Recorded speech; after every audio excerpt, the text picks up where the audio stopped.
So I would guess that Reuben and Sergeant are gonna act.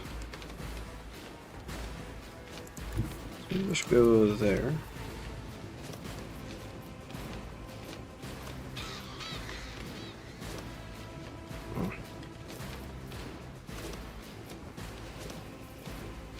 First, let's get God Reckless Emperor, move Rush. through me. Be the fire in my heart. That was not exactly my intent. Just go and go for Devastating Attack. As the Emperor Furious commands, Recital, I which would have act. been better at the start. I'll do it. For you, my Emperor! As the Emperor commands, I Let's act. try fire. Run and gun.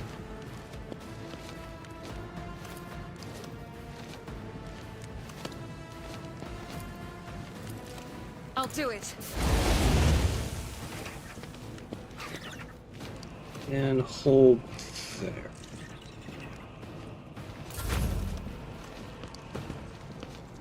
Pain and duty go hand in hand. It was the turret. Alright. Oh, that's probably why it was freaking out like that.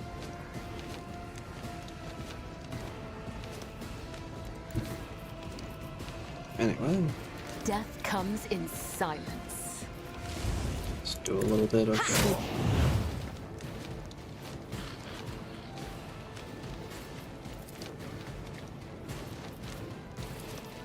The shadows will see it done.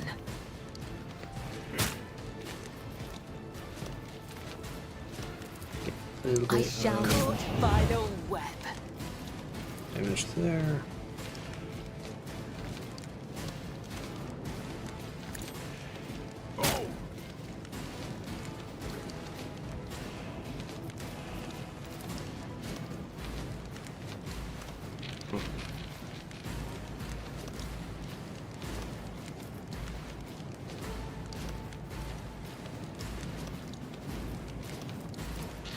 Trust me. Give the sergeant a little schmack. As the tanite blade whispers, death is a blessing. Continue The cleaning shadows these will guys. see it done.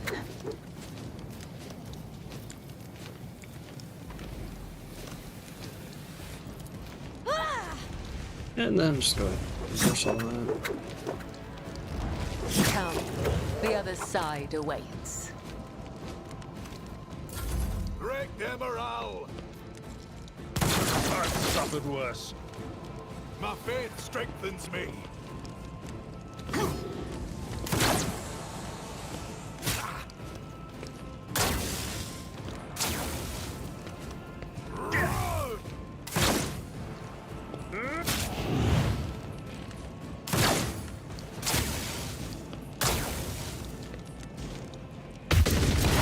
Will endure.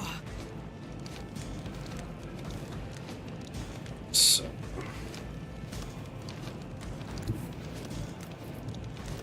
Me? I need If you you to get insist, Lord Captain. sergeants have buffed up and Stop. all that. There! Apparently you just spotted some loot. I'm not accustomed to being ordered around. Yeah, let's just go ahead and do a little bit. What would it be?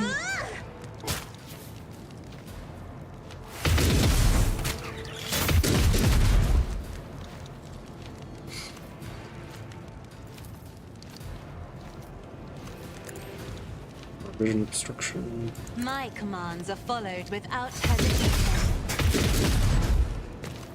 Nice.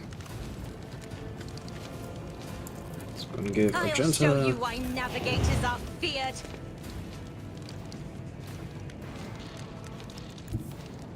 So you can't see the turret from there.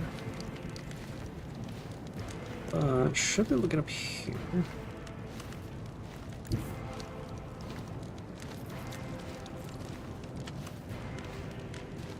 Rejoice And in for Reckless battle. Rush.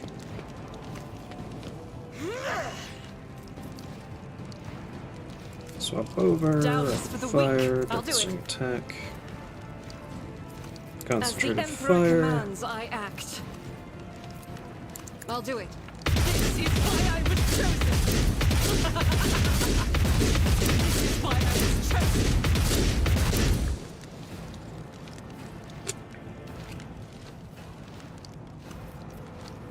Doubt is for the weak. Load. As the And Emperor unload commands, again. I can escape the Emperor's justice.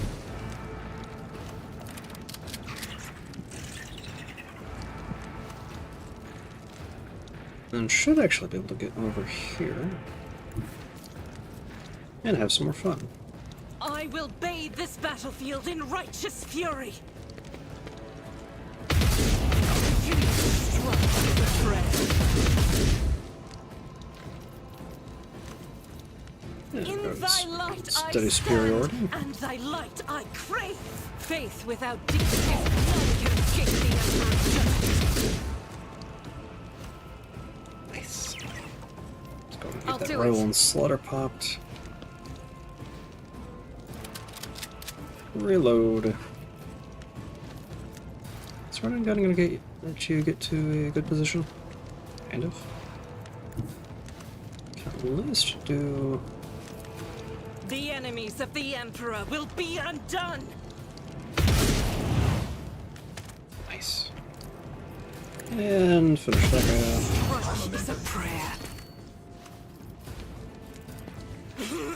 Okay. Finish off that last guy. Doubt is for the weak. Let's do some good damage. And then Me? Cassie can finish it off. Demands. Oh, is there a guidebook for cyber attendants? Temporal causal calculator. Cogitators captured the strange glyphs etched into the Xenos obelisk. Their meaning eludes the human mind, but even cursory analysis shows that these symbols mark certain events destined to occur within the gargantuan exhibit, and that they can be used to calculate the time until these inevitable occurrences. Huh. Okay. Aeogun, unlock that for me. The machine god was benevolent to me.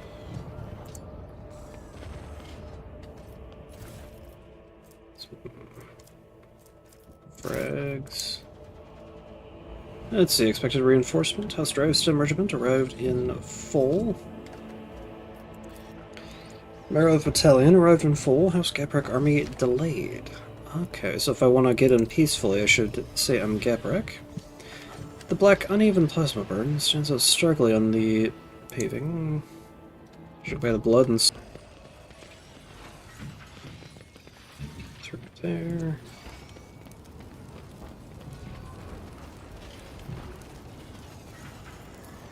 Examine.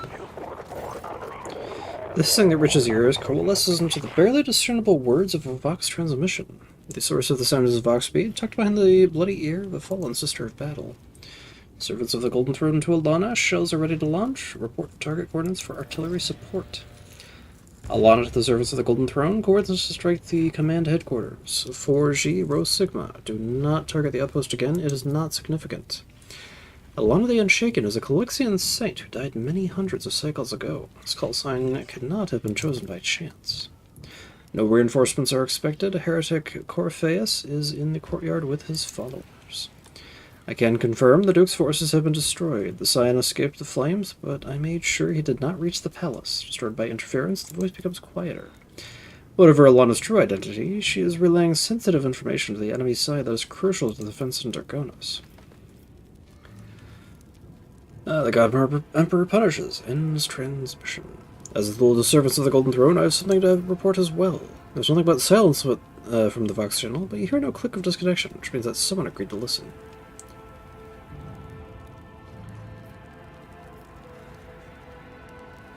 Let's see, you'll have to bring me in on this plot. If you do not, I heard your transmission and will have no trouble finding someone eager to learn its contents. Tense silence fills the Vox channel. It's followed by a short click. The connection has ended. Light of terror, guide our way.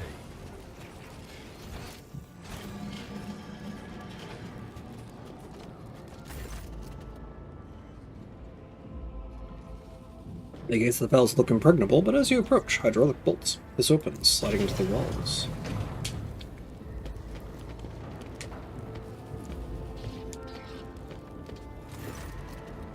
Three nobles, accompanied by enforcers, come out to meet you. They are led by men wearing a uniform in Von Valencia's colors. There's something vaguely familiar about the intact portions of his face. The rest of the stranger's flesh has been replaced with implants that turned him into a macabre semblance of himself. The nobleman narrows his organic eye in suspicion. In cerulean blue... It's cerulean blue hiding behind his dark lashes. You hear the hiss of servo motors and the creak of metal against metal as he casually rests his augmented fingers on the hilt of his sword, which is clearly of Xenos origin. Realization strikes you instantly. That's the sword you saw in the portrait of Siberian von Valancius, the one on board your flagship.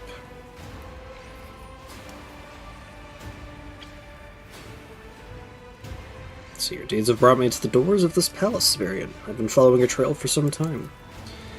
You massacre an outpost of Moravians, and then boldly present yourself at the gates of my palace? I would admire your reckless valor if you weren't so impudent. What madness compels such agents at the Golden Throne? I cannot fathom, but you shall not get what you came for. The voice coming from the Vox Grill sounds weary. I see the assumed members of the Adeptus Mechanicus did not refuse to abet the vigilante of Aramon. Could you turn to him after all the privileges I've showered upon the servants of the Omnissiah? The rogue trader's bionic eye lights with red fire, and even his mechanized voice cannot hide his bitterness. You, Siberian, abruptly fell silent. The wrinkles around his organic eyes smooth out. When his gaze slides over your companions and comes to rest on you, there's not even a flicker of his past feeling in it, only the haughty coldness with which he met you for the first time. It is a sad state of affairs when loyal servants of the Emperor, of the God Emperor, are forced to fight one another like hounds at the whims of a cruel master. You do, in fact, hear regret in Siberian's voice as his fingers close around the hilt of his weapon with a metallic clank. And your master is truly cruel. Wait, you misunderstood. I don't serve the Inquisition at all. Father, Inquisitor Aramon is no fool. I don't believe these lunatics serve him. Should we give them a chance to explain themselves? Well, the color of the woman's eyes betray the kinship between her and the half-mechanical monster beside her. Juvenna von Valancius. The noblewoman's smooth, melodious voice sounds familiar. It's the same voice that you heard on the Vox station of the Dead Sister battle you discovered. The von Valancius hair is playing both sides, communicating with the Inquisition under the call sign Alana. Siberian says nothing for quite some time. Finally, he squares his shoulders slightly, and you hear the quiet grinding of augments.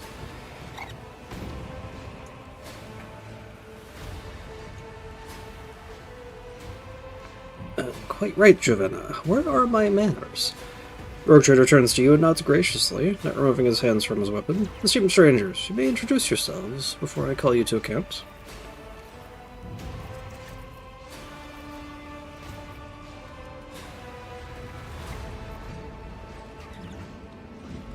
Let's see, I'm a loyal servant of House Gaprak, your lordship, and have come to your aid.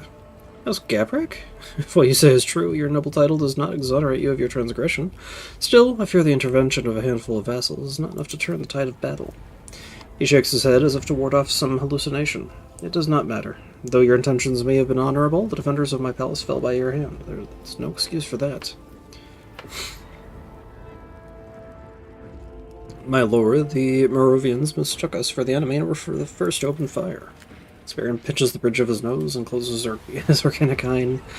You suddenly see the exhausted man underneath all the augmetics. Fine, let these fools pass. Loria, dearest, I find these idlers something useful to do, and I sure they do not repeat their stunt from earlier, or I won't be answerable for my actions.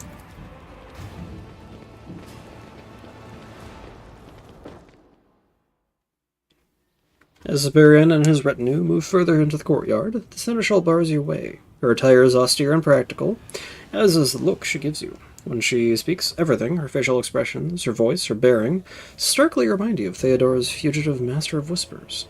I am Laria of Votevere, seneschal and close ally of Siberian von Valancius. My father, the Lord Captain, likes taking risks. I do not. Till you prove yourself to my satisfaction, I will be keeping my eye on you.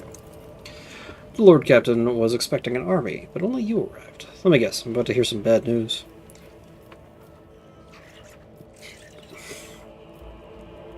Though her words sound like a question, there's only weary resignation in them. I apologize, but I lied. I'm not Gaprek, but I am not an enemy of the dynasty either. I don't believe in white lies. Lara's hand is resting on the grip of her last pistol.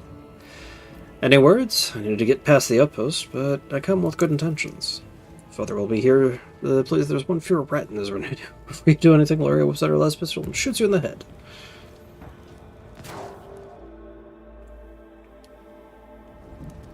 Which resets everything.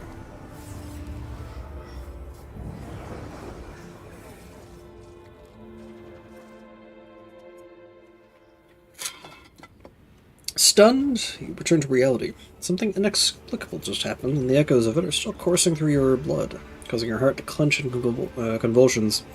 Nevertheless, you are unharmed. You once again find yourself standing at the gates of your dynasty's palace in Dargonis. There's nothing around you to indicate that what happened was just, to you, it was real. Nothing but your memories. Abelard noisily inhales, as if roused from a stupor. Throne of Terra! Lord Captain, I haven't the slightest idea of what happened. We are already back inside, aren't we? Confusion on his face fades gradually, giving way to irritation. Cursed Xenos conundrum. How can this be? The Lady Navigator blinks in puzzlement, her lashes fluttering as she stares dazedly ahead. The Sea of Souls is placid, yet the very canvas of the materium has disintegrated and reformed, filling up with other images. I cannot describe it. It is something strange, something other. God, Emperor, fortify our courage against the delusions of the Xenos. Ignite within us a hatred strong enough to shatter their sorceries. Argent appraised that pause, shocked by what has occurred.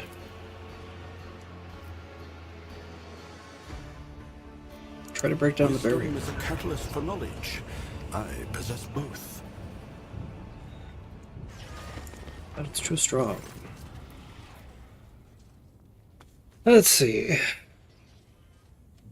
The military cordon again. The place for a stroll.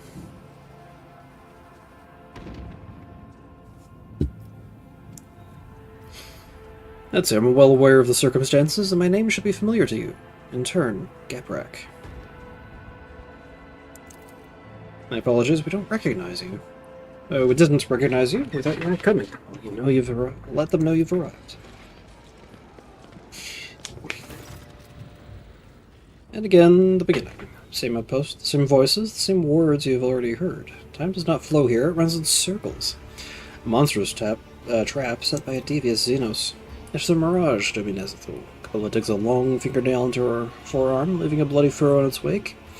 Do not trust your eyes. Do not heed your ears. Only will and faith in the Undying One will help you to distinguish what is true from the trickery of the enemies of humanity. Astounding! Iogun does not appear frightened or shocked, but rather utterly captivated. The Servoskull Nuncius hovers stately at his shoulder. Your lordship, this is a wholly extraordinary violation of the law of causality.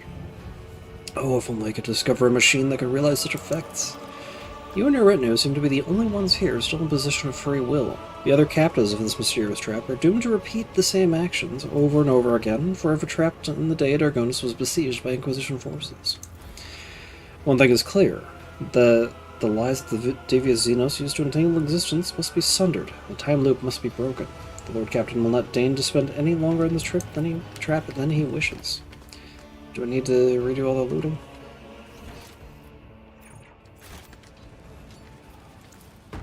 No. Let's see, the Triumphal Arch, of which you made your Magnate Socio speech, should be here, but instead there's a monument to the House of Omnimensis.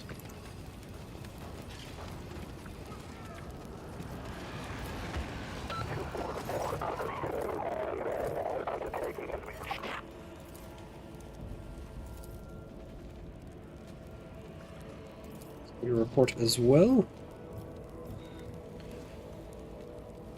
You will bring me in on your plot, whether you want to or not. Isn't that right, Alana? Or should I say, Juven?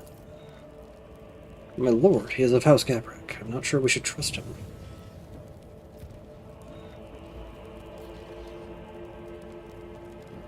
A heresy-obsessed ruler will lead the dynasty to ruin. I wish to purge the Von Valancius of this corruption. Very well, if the fire of faith truly burns in your heart, primed to burst forth in cleansing flame, find the redeemed whose steadfastness Alana preserves and follow her instructions. You hear a short click and the connection is cut off. The Inquisition needs the Rotator's help to induce Siberian to negotiate.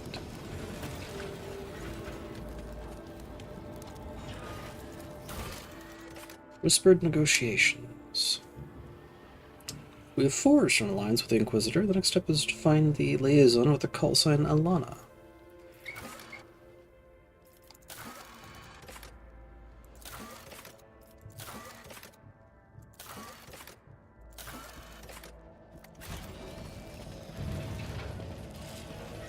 I'll guide your vessel and lead you on your way. Let's see. Stop. I won't let you see Father, I mean the Lord Captain, until you explain yourself to me. The woman in light armor seized you by the elbow. Her face bears the traces of recent battle. Her eyebrows bandaged, and her right cheek is covered by a web of scratches. Her cerulean blue eyes, sharp cheekbones, and the stubborn quirk of her lips betrays a marked resemblance to Theodora's fugitive, Master of Whispers. I am Laria Votvir, Seneschal and close ally of Siberian von Valancius. The Lord Captain was expecting an army, but only you arrived. Let me guess, I'm about to hear some bad news. Though her words sound like a question, there's only weary resignation in them.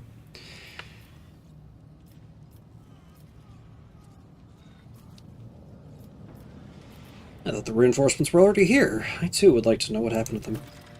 That is unfortunate. Her eyebrows knit together as she frowns. Unfortunate that thus far we've been forced to rely on the drive stem's forces. Based on your meager information, I assume you were not the one leading the troops, but the fate of the reinforcements and your kinsmen should concern you as much as it does me. Look for any clues. Check the outpost. Ask the Moravians. I will speak plainly. Right now, making yourself useful is more important than making excuses. I found something at the outpost. We should discuss it. Found evidence of thermal damage characteristic of a plasma weapon. The enemy also possesses such weapons, but its owner should have been an immediate target. Besides, there's no way he should have been allowed to reach the outpost. Curious. I found a blood trail searching for the outpost at the balcony. A body was dragged and then dumped over the edge. The Moravians are no models of virtue. Siberian had to specifically order that the fallen sisters of battle be honored and given a fitting burial. But for any other fallen, the Moravians are permitted to do away with special ceremonies. I found a ring with the Gaprak coat of arms. The signet ring. It's not just a piece of jewelry, but a symbol of power. It's not something to be carelessly discarded. This is the most disturbing discovery of all. When the coincidences become too great, that means it is already a pattern. Laria is silent for a time, weighing the evidence in her mind once more. So the scion of the Gabraks was slain by a common servant. It happened in the shadows of Von Valancius' palace. Need the name of the murderer, find the culprit, and I will call you our ally. Something akin to trust sprung up between us, or, to call things by their proper name, mutual necessity. Laria removes the signet ring with the Von Valancius coat of arms from her finger and holds it out to you. I imagine you know the value of such things. Henceforth, you may speak in my name. Be kind enough to not tarnish it. That's all for now. Some Gabrak enforcements.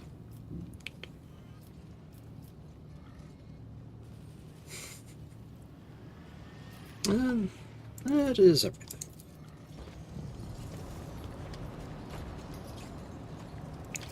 Hello, Mr. Exalt. The malfunction was caused by erroneous data indexing. All-knowing Omnissiah grant us a point of reference. Murmurs the tech priest, standing at the cogitator. The thick metal plate covers part of his face. The strange-looking manipulator is drawing invisible circles in the air around him. A dry and quiet voice comes from the vox speaker that has replaced his mouth. Your vector has been calculated. Please present your designation. I'm Ezthul from House Gaprak. I want to talk. Matches in data index? Not found. Tech priest turns his head, directing the gaze of his absent eyes at you. You are addressing Magos Exalt 117, Chief Engineer of the Von Valancius flagship. Identification number of that. I grant you permission to fulfill the objective of the selected trajectory. Speak. Let's see, Eogan's Vox speaker emits a low-pitched hum, and you discern the manipulus by an Herrick identifier. Identification recognized, esteemed Magos Exalt 117. Curiously, my archived data logs have deactivated this identifier due to the expiration of the holder. The probability of erroneous deactivation is 99.999%. Exalt 117 goes still for a few moments, as if surprised by his own words. The result of the probability calculation contains an acceptable margin for error. The circumstances surrounding the deactivation of the identifier will be clarified during communication. Have you noticed there is something strange going on? A steady hum from deep within the tech priest's body. The map of sacred knowledge is full of gaps, and only by refining them can that advance. Tell me, what critical discrepancies have been recorded? Show the mechadendrite from the display case. Does this belong to you? I doubt it. My augments are an act of reverence for the Omnissiah, a flawless alignment of parameters. Their function and placement are calculated with perfect precision. Exalts fixes his unseen gaze on the piece of metal in your hands. Suddenly he flinches. Calculations indicate the need for further study. The sky is covered in symbols. No one here can see them. That means you're part of this area anomaly. The vertical mapping of the terrain is updated regularly by my advanced vestibular augmentics. According to diagnostic logs, the last update occurred. A startling exhalation escapes the Magos' Vox Gorilla. 500 cycles ago. No, this is impossible. Everything around us keeps repeating itself. It's akin to some strange technology. Chosen network of data coordinates is not within my standard circuit of thought, but I find it necessary to perform the preliminary calculations. The Magos falls silent for a long time. When he begins to speak again, his voice sounds faint, as though it's traveling across a great distance. Knowledge is key to everything, and comprehension is the path of knowledge. Let us suppose that my data coordinates are based on a false point of reference. What alternative are you proposing?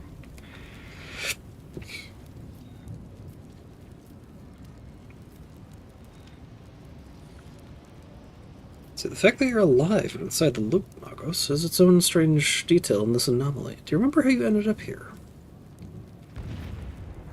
Can you help us? Can you help me destroy the anomaly? Perhaps the loop will be stopped by critical correction in the usual course of events within. Regrettably, I cannot perform the triangulation myself. I lack even the data to indicate exactly how long I've been here.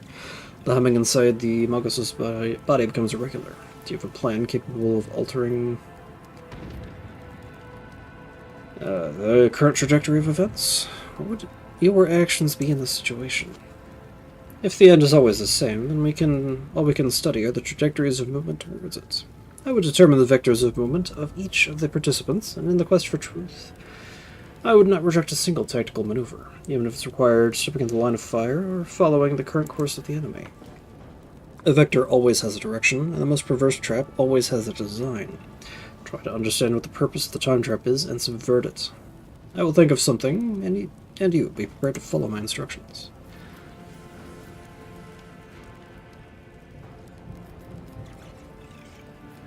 I must take my leave. First, see, with a low roar, a wing of Valkyries emerges from over the horizon, hurtling towards the palace like raptors.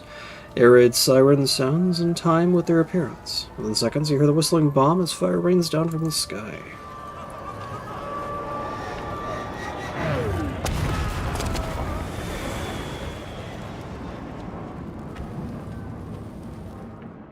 Well, here goes Exalt.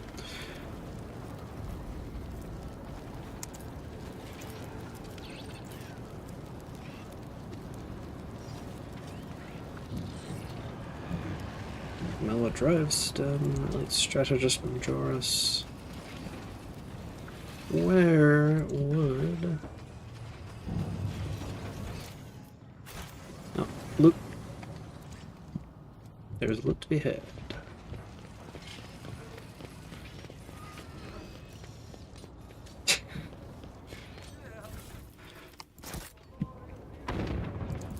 More loot over here. Trivial, as I prognosticated. Blessed be the road that we take. Baird, Medicaid, Jerub. Isabin Sarbek. Just as he ordained.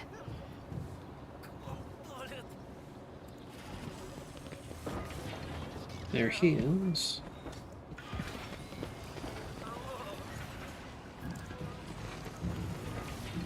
Drivestem Goldinger?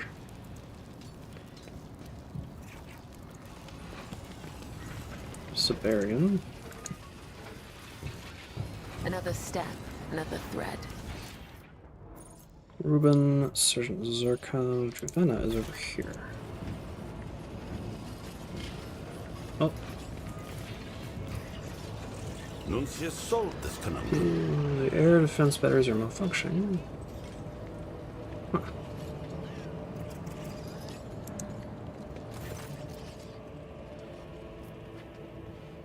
Let's see, to what do I owe your attention? The velvet tone with which Juvena greets you is impeccably courteous but cold. Everything about her figure, her bearing, even the expression of her bright blue eyes, radiates polite aloofness. Would you care to discuss the deeds of Saint Alana in private? Would you like to continue this conversation in a more personal vein? A little promenade to take in the theater of battle won't do us any harm. Juvena takes your arm, smiling slightly. Come.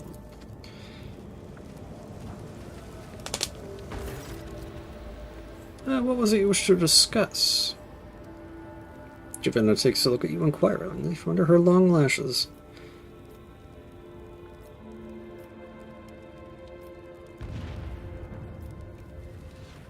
Let's see. What are our next steps? She holds up an index finger on her impeccably manicured hand. 1. My father must be forced into meeting with Inquisitor F. Eramon face to face, under the pretext of securing a peace treaty, for instance. Only Siberian's retinue could persuade him to do such a thing. So my father's associates must be loyal to us or dead, preferably the former. She holds up a second finger. 2. We must find a way to circumvent Siberian and open the gates. The easiest way to do that would be with the access codes, but my father has not shared them with me. No doubt because I am not his favorite, she adds with a smile. And finally, the blade. The Crimson Dance of Cain must be acquired at all costs. As long as it remains in the Siberian's possession, our proposal to parley with the Inquisitions would seem laughable.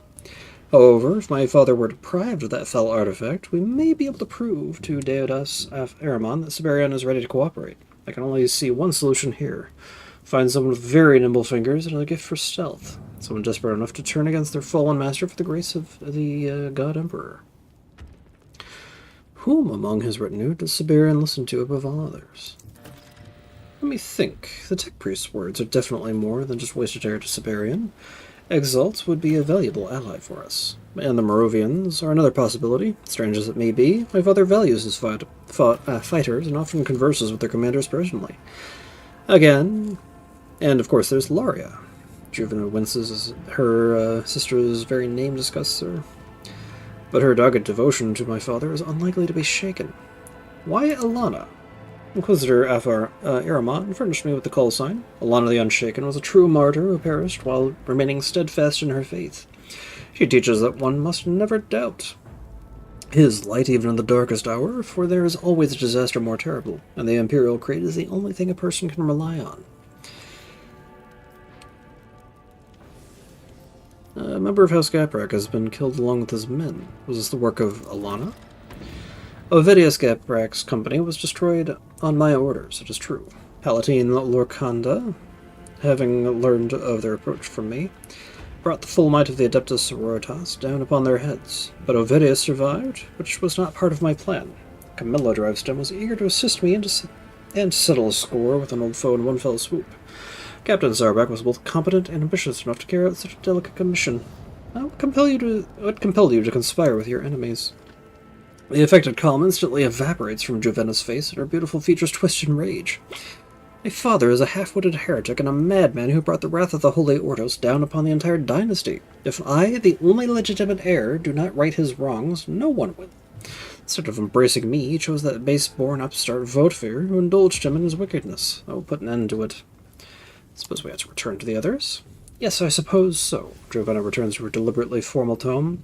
But remember, you were merely accompanying a noble lady on her daily constitutional.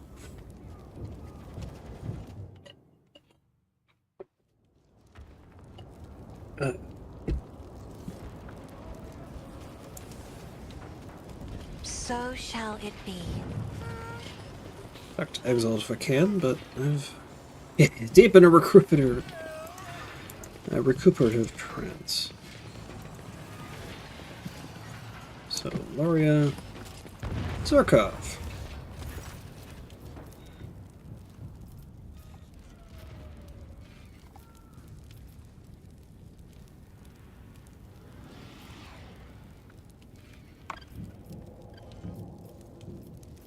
You lead the marrow. Let's see. The squat man, his neck almost sunken into his broad shoulders, lazily makes the sign of the Aquila in front of his chest. We meet again, my lord. Sorry for not letting you in right away. That's the job. You lead the marrow regiment, I take it? Exactly right, my lord. I'm this regiment's first ever sergeant. With other guardsmen, high-born and trained, maybe you'd need someone smarter than me, but with this lot, I found the knack. You got to choose your words carefully if you want good results. They're human beings too, after all, and soldiers of the Imperium.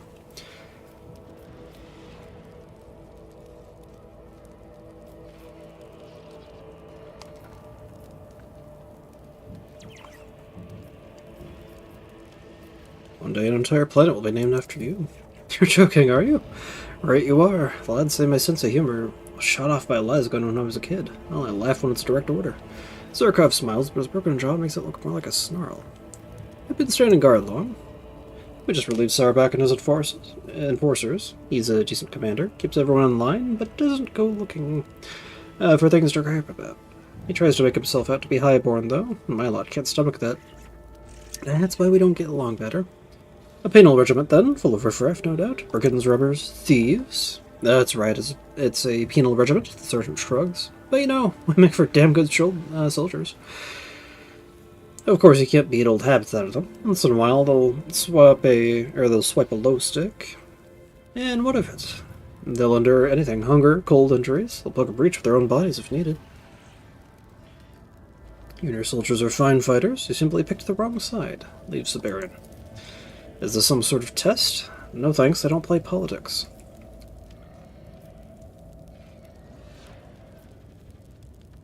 Let's see, this is not a matter of politics, but oaths. You swore an oath to the God Emperor, not Severian. Now you're going against his servants. You're right, we share the one faith. Nobles are nobles, but we'd be better off shooting ourselves than any holy symbols. The sergeant chuckles, with a nasty glint in his eye.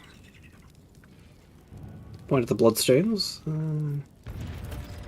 Sword on the throne, we saw nothing. Why would we do things? Let's see, why would we do such a thing? We don't want to die before our time. You better talk to the Seneschal. She's a sensible woman. She'll know what's what tonight. I repeat. Give him different orders.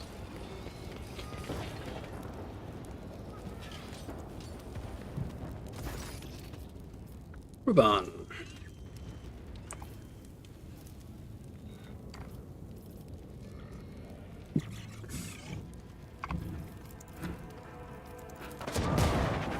Nope.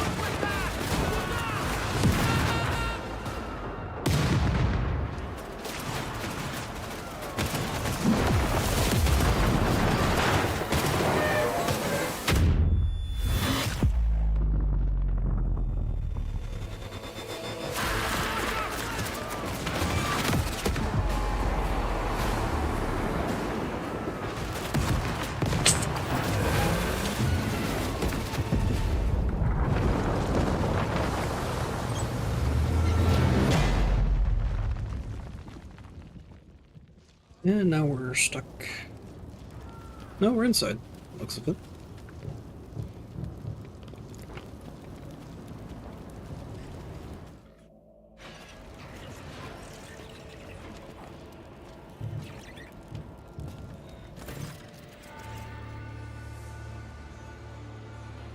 Let's see. Allies, servants of the Holy Ordos, have ridden roughshod over the covenants of the God Emperor. Inquisitor F. Araman has threatened the life of the rogue traitor and the dignity of his servants.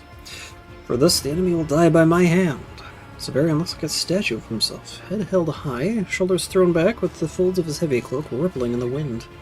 He catches his assembled entourage with a resolute gaze, waiting for everyone's attention before he finally speaks. His vox synth enhanced voice carries across the square. The rogue trader squares his shoulders and addresses the assembly. The enemy is drawn close to the palace gates. Time to fight back.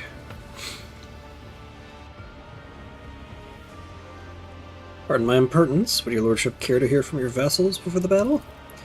My life is not the only one at stake here, but all of yours as well. I'll listen to anyone who has something to say. With a quiet word, the lens of his optical implant focuses on Laria. The Seneschal will be the first to speak. The rogue trader's decision is not to everyone's liking. Spencer Price smiles and tense looks, but no one dares to argue. I will be brief. Loria speaks matter-of-factly, as if reading from a report. The enemy vastly outnumbers us. The best place to stage a line of defense is right here in the Inner Palace. Loyal people and military prowess are the only things we can rely on, your lordship. Spirion turns his head to you. His implant responds with a metallic grinding sound. What about you? Surely my, your advice won't be to lock ourselves behind the gate and wait for the enemy to present himself to be slaughtered. Careful preparation for the battle is sensible, isn't it?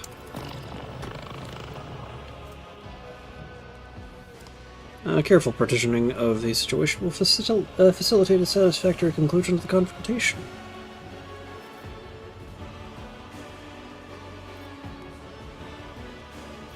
I don't think that's the best solution. Shall we hear other opinions? I also wish to hear those from those who have held their peace thus far. Speak freely, counselors. Do not fear that your words will be misinterpreted. I wish to hear from everyone. Father, Giovanna takes a step forward and stares intently at Siberian. Please trust me, just this once. Our enemy is strong and formidable, but reasonable. I'm skilled in diplomacy. Let me go speak to Diodas, Afiraman, and treat with them on your behalf. It will only make the dynasty stronger. If my way fails, then let the Melta-guns and Lasguns speak in my place. I've seen many... Camilla Drivestem says, I have seen a great many things in my life. Proposing an alliance can often accomplish more than declaring war. A well-timed agreement will increase your influence 100-fold, even one made with an enemy, especially one made by an enemy. And Sauerbach is prepared to undertake the mission of protecting the negotiator during a diplomatic visit. The enforcer gives a curt nod. It can't hurt, says... Zarkov hunches his shoulders, scowling. Our strength is running low. The God Emperor has given my soldiers a test. I don't want them to fail it again. The recruiter catches your eye. You suggested I listen to my retinue. What do you say? Do you think you can one can negotiate with the rabid Goroks? I do believe you should attempt a peaceful outcome. Enough. I've heard enough. Frustrated trill erupts from Siberian's vox grill. Look at yourselves. Our council is a farce, a despicable sham that has forced me to waste precious time. My retinue is incapable of finding a consensus. Councilors, retreat to the palace. I will dispatch the traitor myself. The time for diplomacy, tactical trickery, and deals is over. To battle for the von Valancius dynasty. Siberian snatches his blade from the sheath and raises it high above his head.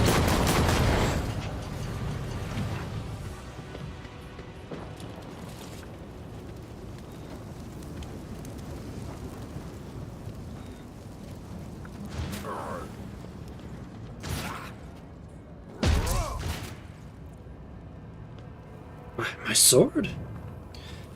And he is now being executed. So I think I need to convince the private...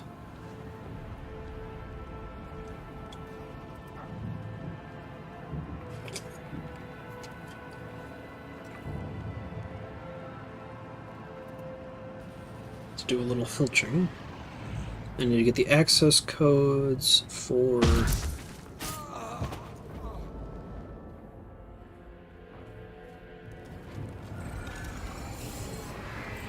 Giovanna.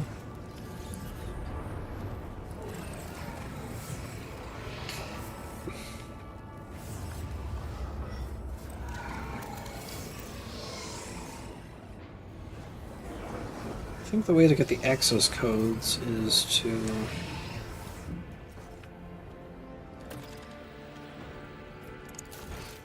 Let's see, the Crimson Dance of Siberian Sword within...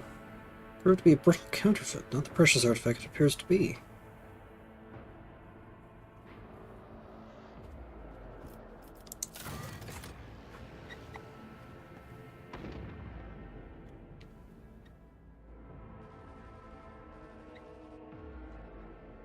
It is tempting to persuade Siberian Knight with caution.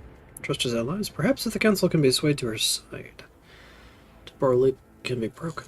Husband slew the Gaprex scion on Camilla's orders, and Giovanna was the architect of the entire conspiracy. The heiress used the hands of others to divert suspicion from herself.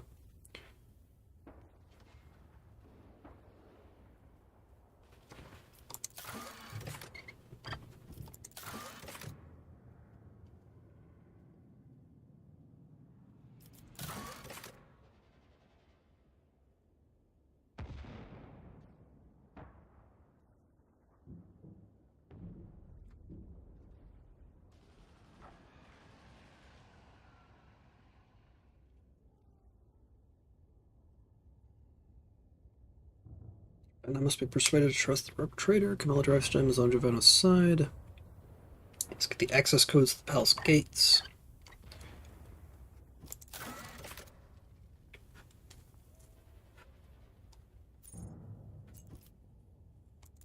So...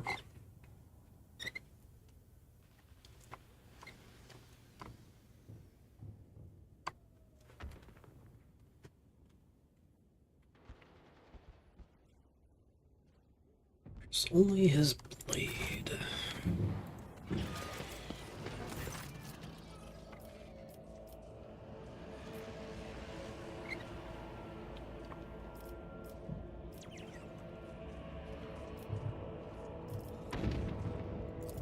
Okay, I'm totally a part of Gabrick.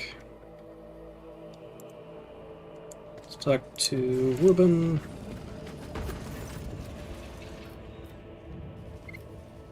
See, been at your post long. Not long enough to be tired. Only just relieved Sarabak, the one who's been assigned to keep an eye on us all. He can't even follow the uniform regulations. Got himself all dirty the other day, dragging enemy corpses. Pilot, then? Yes, sir. No good to anyone on solid ground. I recently heard that some noble positions got hit by artillery, it seems. The banners scattered like a flock of birds. I wish I knew who it was. Your regiment's a little out of the ordinary, I see. I know you'll think everyone says this about themselves, but it isn't, but if it wasn't for petty nitpicking, I wouldn't be here. Unauthorized touching of a consecrated perimeter? What was I supposed to do? Where was I supposed to sit? Mid-air? Desecration of a shrine? It's not like I smoked the place out on purpose. Ruben heaves a sigh as if coming to terms with this sentence all over again. Anyway, I'm not complaining, else would I have gotten to the Astra Militarum? My health's not good, but they're not picky in the Penal Legion. God Emperor willing, I won't die before I can prove worth something.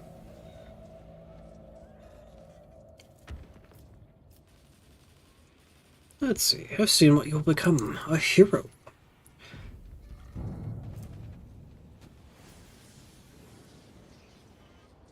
The soldier listens in bewilderment to your lamentable tale. The pilot and his pleas that are answered only by the silence of space, and the distant planet Zarka, where the people honor his memory. You tell a good tale. A planet named after a sergeant? What a laugh. I can see you're a good, honest soldier, but they're not all like you, are they? That's right. That Sergeant Vukchik, for one. You can put a void rat in a uniform. That doesn't make them a soldier. I'll tell you this. When Vukchik's around, keep your valuables close. So long, soldier. Let's get Zerkov.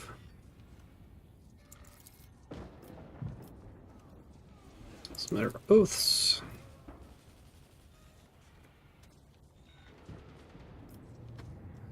That is all.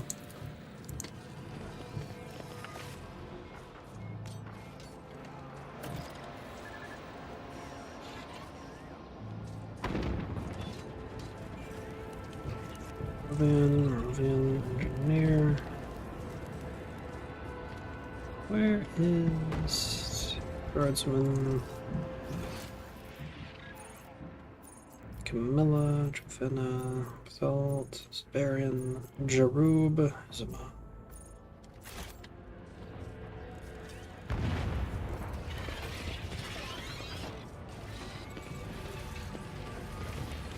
It is my destiny to traverse the unknown. Okay, some negotiations.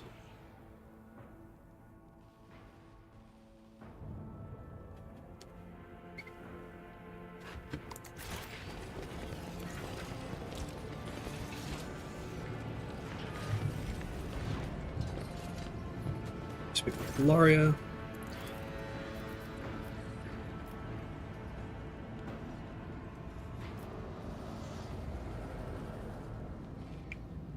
Let's see.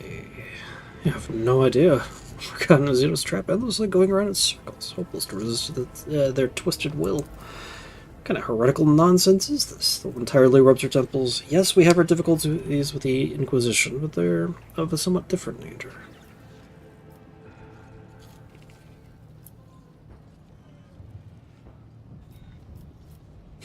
Then how do I know that the right armrest of the throne of the palace sits slightly higher than the left?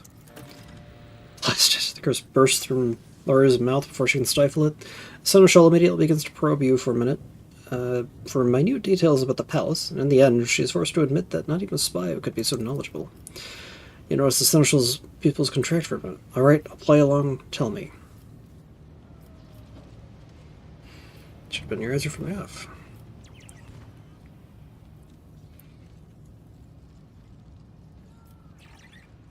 I've seen how this ends. At the War Council, Siberian does not listen to his retinue, relying only on his sword.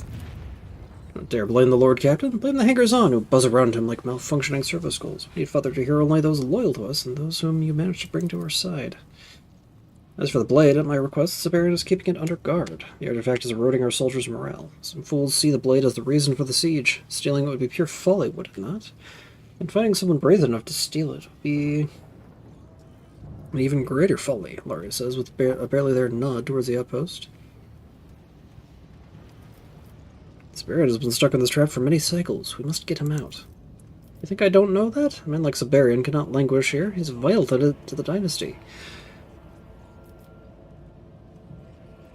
The whole expanse. But the bitter truth is I don't know how to help him.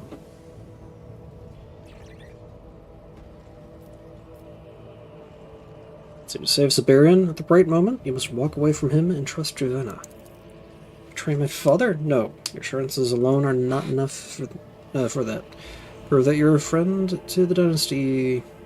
Solve the Gabrak case. In the meantime, I will consider how I'm willing to go.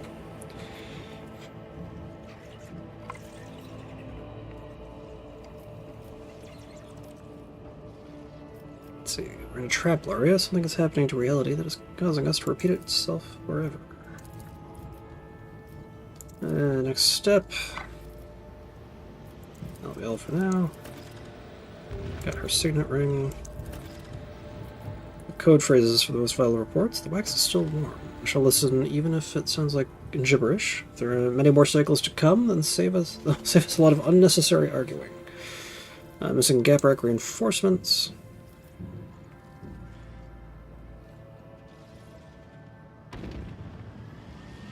Gaprak offspring is dead.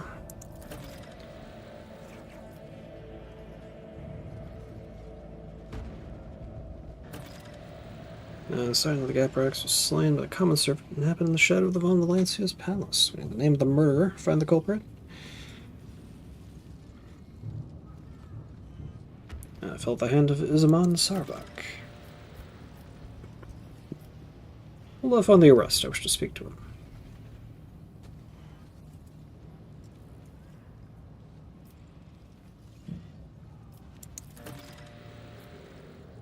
Let's see if I understand, but you ran out the order. You want to see the eyes of the culprit. Do not delay. I cannot stand by and let the noble killer remain in the Lord Captain's presence without consequence. Do you know the master code for controlling gates? Communicate with machine spirits? You memorized the code? I have memorized the code. It's too important to remain closed. Bold strokes. She scribbles the code snippets on the page in her notebook and hands the paper to you. See, if you accept that I'm right about the time loop, I struggle to believe it, to be honest. That's all for now.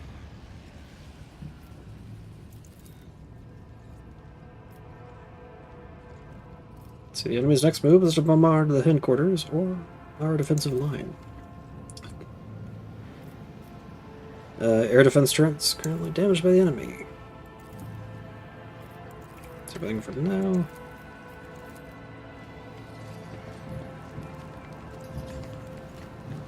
Magos on our side. My name will tell you nothing.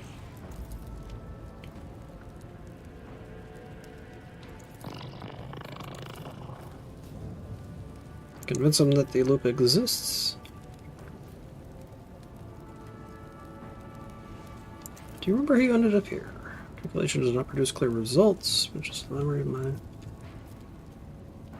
Yes, outside the loop you're dead. You've been for a bloody long time. I've seen your remains.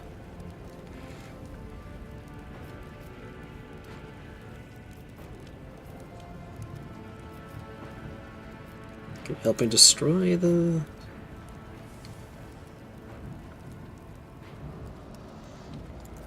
Let's see, wait for a sign.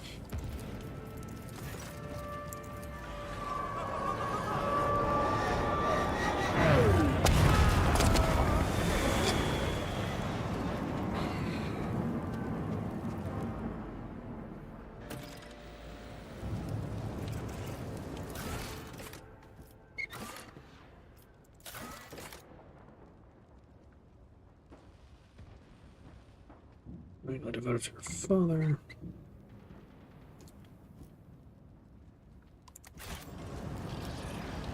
Consider the situation.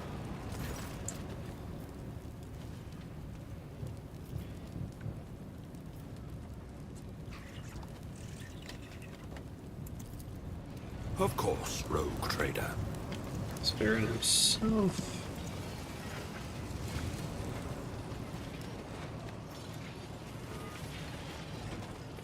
Truvena. I'll be pleased to go with you.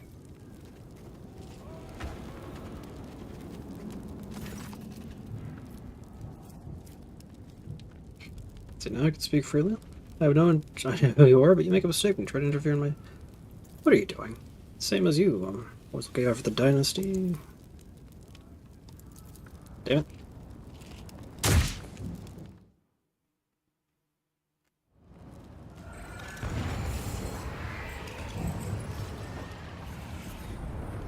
So we need to make sure to interact with the thing.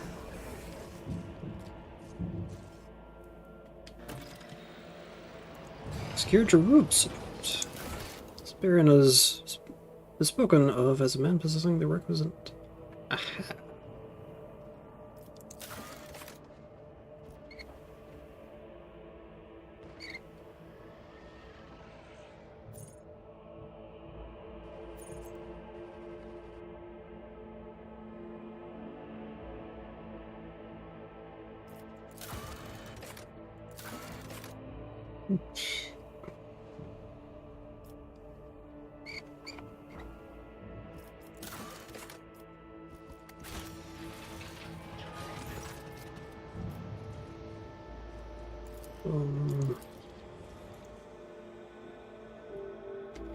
I can talk to him in a little bit. Jarub is in the walls. Need to go to the Voxcaster up here.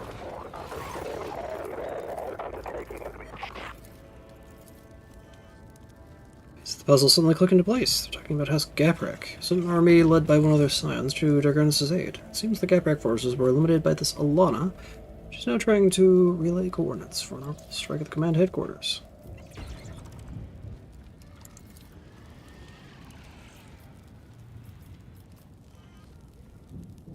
Let's see, you will have to bring me on this plot. Spirin is mired in heresy. Sooner or later he will fall.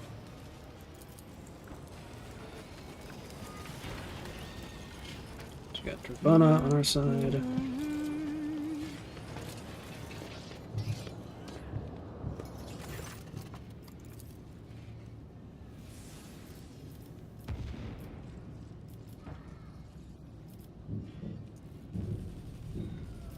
No idea, we're caught in Xenos trap. The wax is still warm, you must believe me, no matter how crazy this sounds. Alright, she'll play along. Trapped in trap for many cycles. Spirit is the one who should be upset. My threshold allowed this. Be deeply disappointed. Got the signet ring.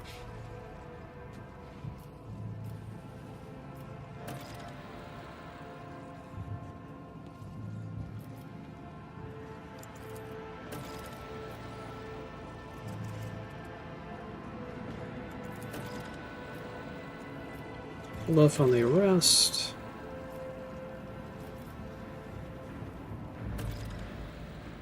Everything that has happened is the fault of Siberian von Valancius.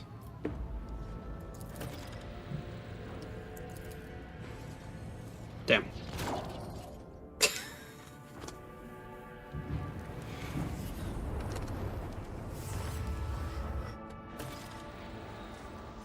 Siberian.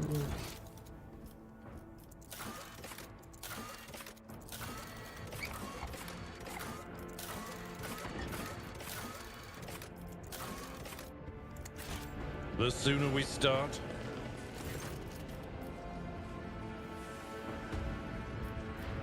So tell the Seneschal the wax is still warm. Soldiers look at each other in confusion. Zerka Seneschal is waiting for me.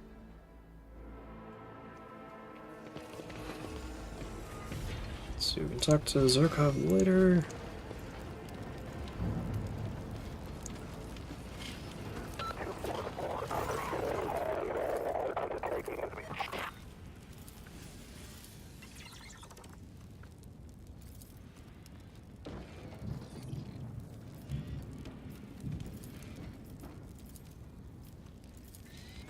Oops. Damn it. If such is the Emperor's will.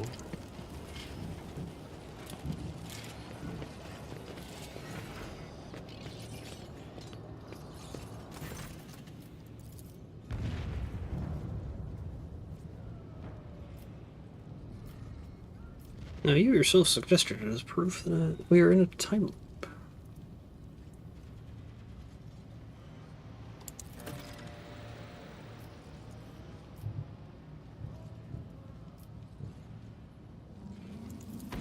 Be forever. Don't blame yourself.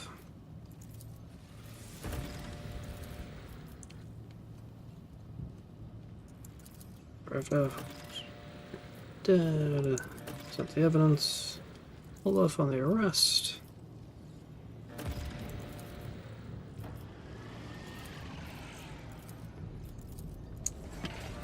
A nice little stroll.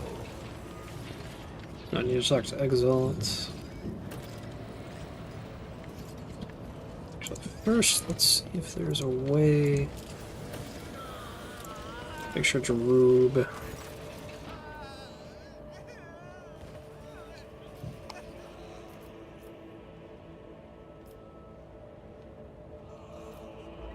I wish to discuss your hidden talents. I'm listening. Ready at the hands of gold. Can lay nimble figures on just about anything. He's not that special. I landed myself in the Penal Legion because of a streak of bad luck. A monstrous miscarriage of justice. I believe we can help each other. It's a priceless blade, if you apply your talents correctly. Oh, you're getting it. I had the same thoughts. My life's worthless to the Imperium. I've got nothing to lose. Swipe the sword and make myself disappear. I'll take myself off to Footfall, if it's there for a decent amount. Start a new life away from all these horrors. I've never been one for fighting at any rate. Now, why go all that way to sell it? I'll buy it from you here. Just name your price, and what's more, I can have my people escort you to Footfall afterwards. His lordship keeps the blade under guard. We need someone to lure the guards away from the treasure, then I can handle the rest. After it's done, I'll be waiting outside the infirmary with the precious cargo. I'll definitely be there. The guard shift change is coming up. Oh, there'll soon be an airstrike on the main headquarters. No one will notice you in the ensuing commotion.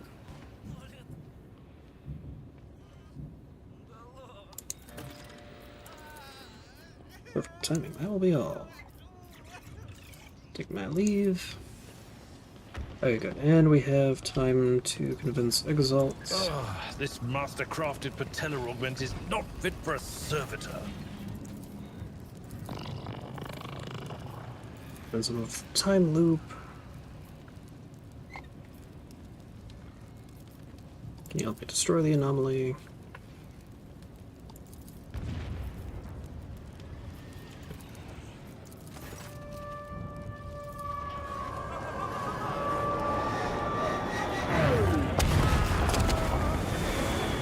Now we need to convince Zarkov and the other.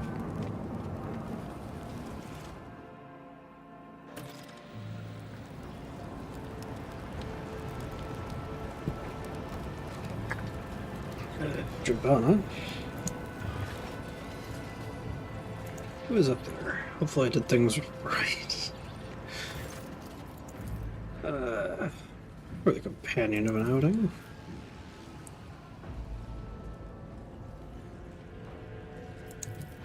Very well. Damn.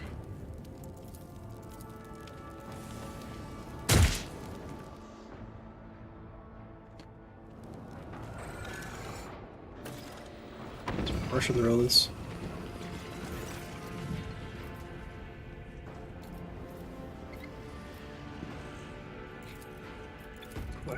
warm.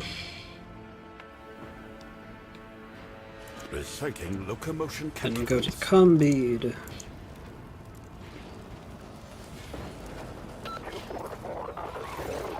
Continue.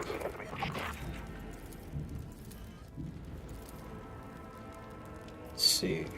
Dravenna. Heresy Obsessed Ruler.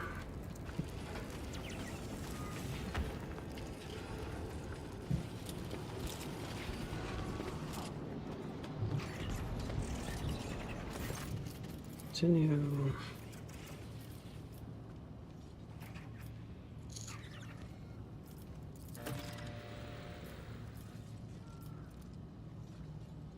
The evidence. The evidence. Left on the arrest. That's everything. The world is full of colors I have never seen before. Darub.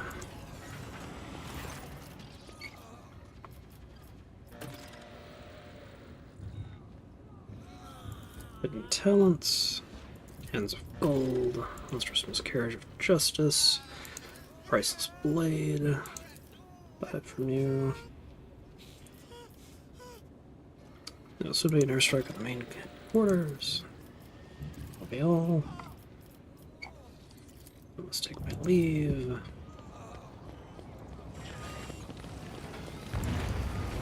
I can talk to Exalt.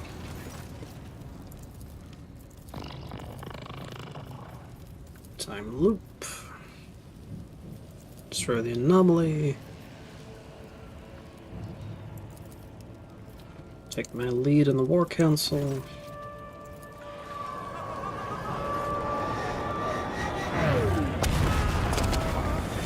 And then we need to get Dravenna and Zarkov on our side.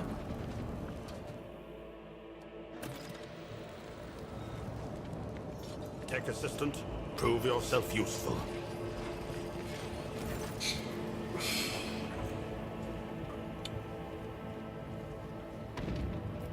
Let's see what you care to do. Discuss the deeds of Saint Alana in private.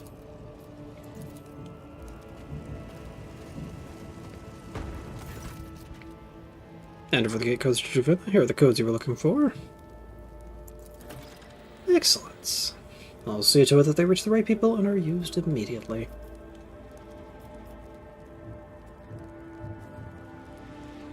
I suppose, Alana, we ought to return to the others. Should still have enough time to talk to Zarkov. Yes. Let's just make sure.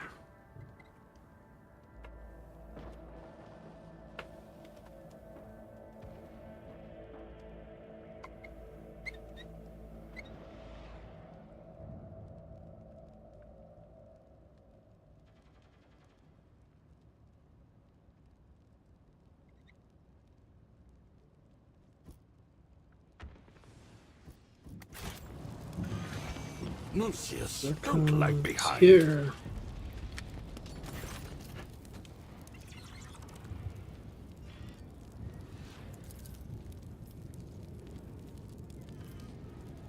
Oaths. That is all. And finally, Gloria. Insert that we're in a time loop.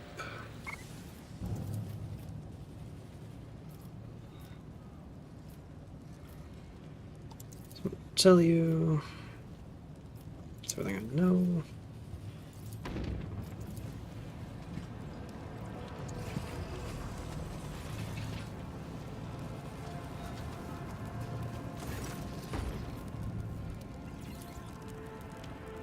Palace, but where are they? Don't tell me you're all that's left. I must admit, I was expecting rather more sizable reinforcements, despite the fatigue that bleeds through even the creaking distortions of his Vox apparatus. The man smooths the non-existent creases in his uniform and introduces himself with dignity. My name is Severian von Valancius, but you already knew that. But this is the first time I'm seeing you. Esteemed Magos, Baron inclines his head slightly in greeting. I'm pleased to see the servants of the Omnissiah value their cooperation with House Von Valancius. I am the Seneschal Loria. I work with the Seneschal.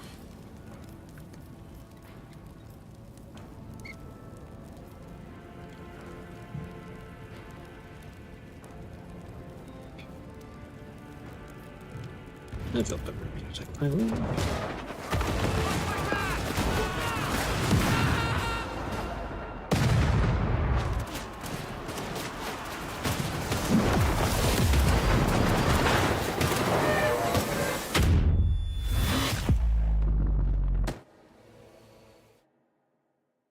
Oh, I didn't talk to the one guy. Shit.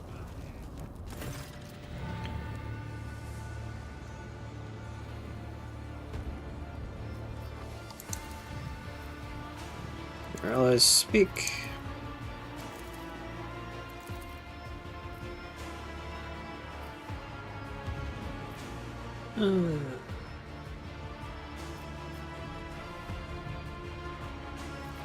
I think that's best solutions. Here are their opinions. Isamond. Nod to Exalt. I do believe we should attempt to achieve a peaceful outcome. Damn.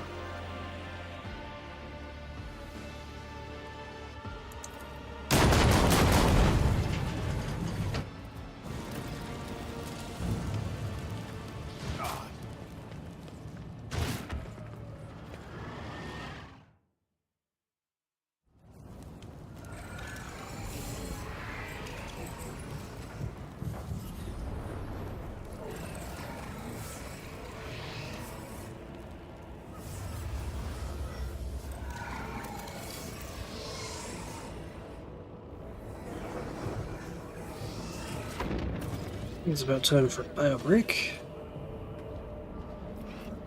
Back to the beginning again. I will be back in a few minutes. Whoop.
Alright.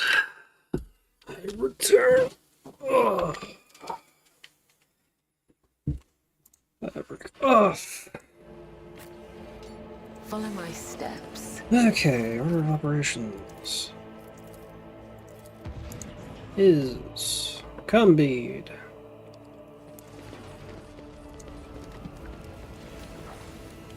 Up here to get Dravena's trust.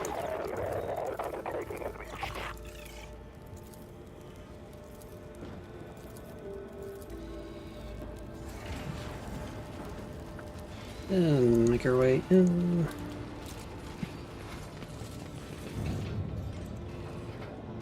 Talk with the Seneschal.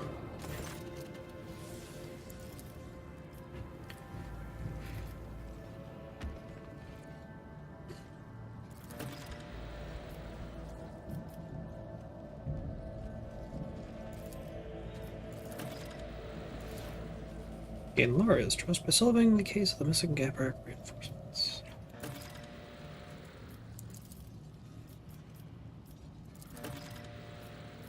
Hold off on the arrest.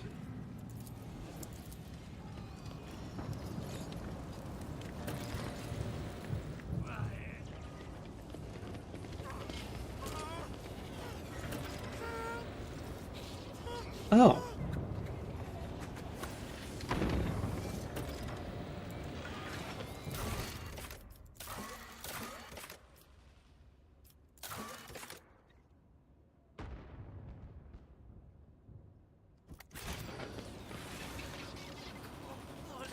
So we got room.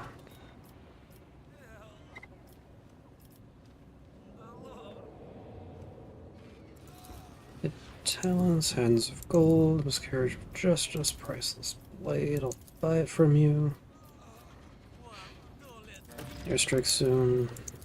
We all. Stay by my side, attendant. Strapped to the Enforcer's belt is a weapon that you easily recognize as a plasma pistol, despite the expensive finish. And it's clearly a combat weapon. The grip bears the monogram IS, covered with scratches and scuffs, indicating frequent use.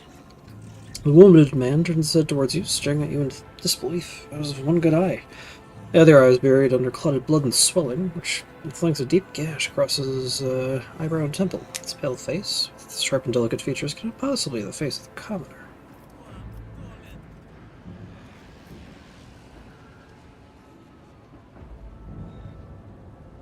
How did you come by such a grievous wound? Stray shard. Frag grenade explosion grazed me. I think the throw in my eye is intact. The Enforcers would have lost one of their few competent commanders. Long narrow blade pierced and tore through the skin. The shard from a frag grenade really had struck him and taken out a good third of his skull.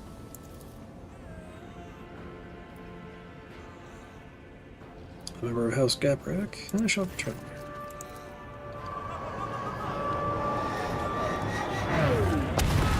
Okay, so that path is just helping the Seneschal.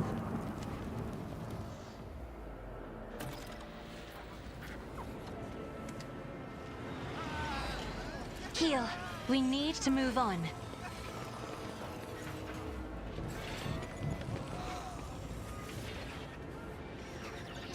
Where is...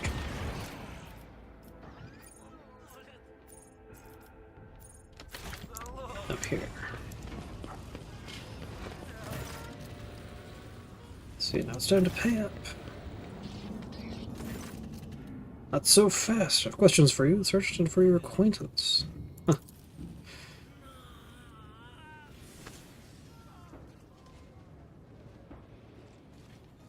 I thought I'd find a nobleman having dealings with this scum. The captain narrows his one good eye and glares at Darub. How did you manage to involve him in your chicanery, Darub? What are the two of you doing? Don't play coy with me.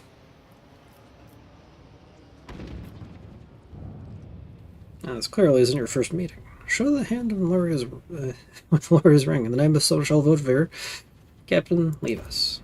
Inside of the ring, Zarback audibly grits his teeth. So that's so. And I will not obstruct the will of one acting under the aegis of the Seneschal. His lips glares at you, stalks off without another word as it's pounding with each step. bloodhound? Can he stiff out his scheme at 20 paces? Morvian clicks his tongue in irritation. Well, to the void with it.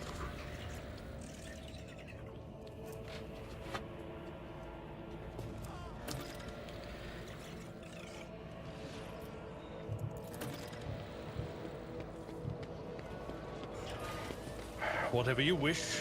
Unfortunately, not getting to Exalt has doomed this one. I'll go with Siberian.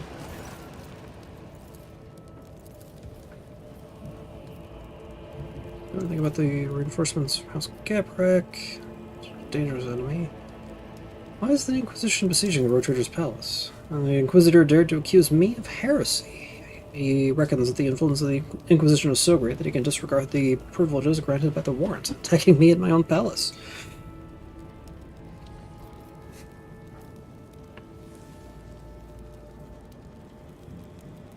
What does your Ritmo think? Confidence understand the baselessness.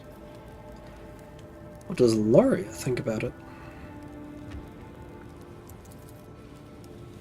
Not only my seneschal, but also my daughter. His tone hardens. I will not allow you to even ponder the possibility. How's your military responding to the accusations? They don't concern themselves with false accusations. Their concern is to serve their lord faithfully, not to speculate about things they do not understand. Take out something else. Most heavily augmented person I've seen who is not a servant of the Museion. Appearance horrifies you, does it? When I had not yet renounced the innate limitations of humanity, the von Valencia's dynasty was fading. But now look, the Protectorate is thriving.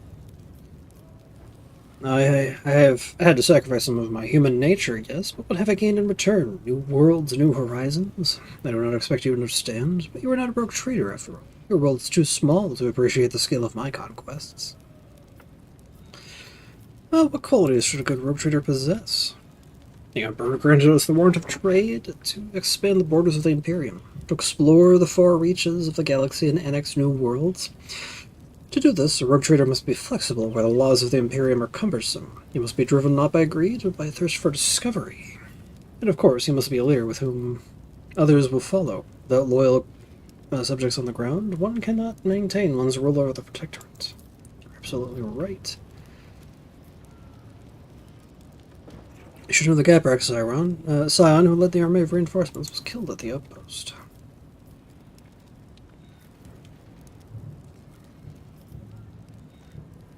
How do you know this?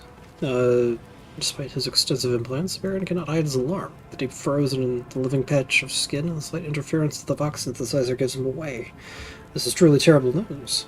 I must inform the enforcers that reinforcements will not be arriving. It stooped to this crime. Has Daudas fallen so low? He's murdered by Captain Sarabak. Well, if on the arrest, I wish this.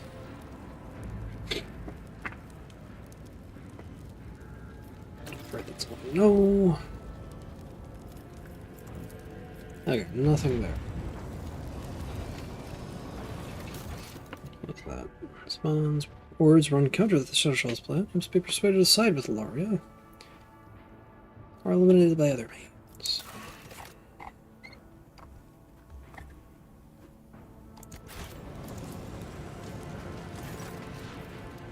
And this looked to begin, because I already messed some stuff up here.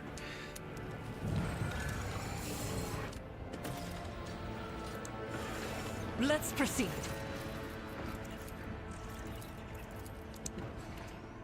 Okay. Code word Zarkov. Combi de Truvena.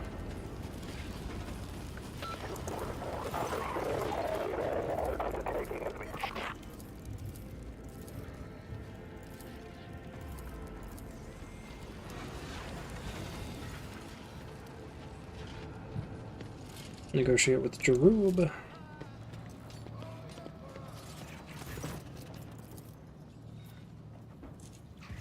Nice. Yourself as proof for time loop. All for now. That's all for now. That's everything. Goodbye. Light of terror, guide our way.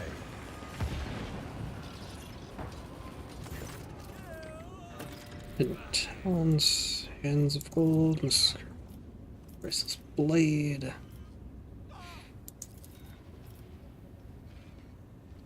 Watch out for Captain Sarbuck. He's got his eye on you. Airstrike soon.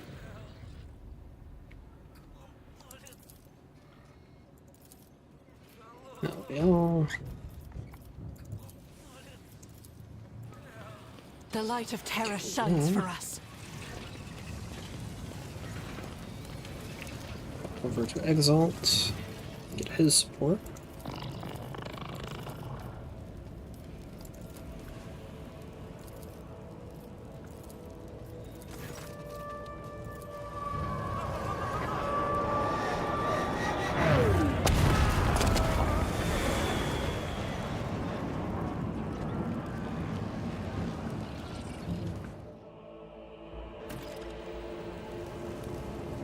Wait, the hospital, then over the blade. The Omnissiah guides me.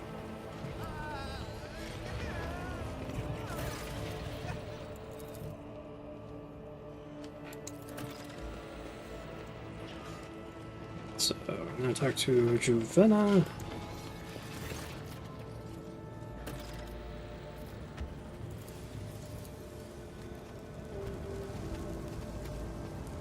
And then Zurkov. Here's the goat.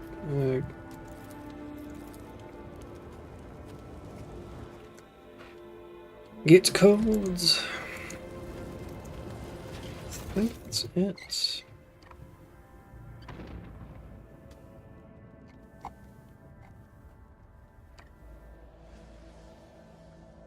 Take something truly significant to make her support negotiating with the Inquisition.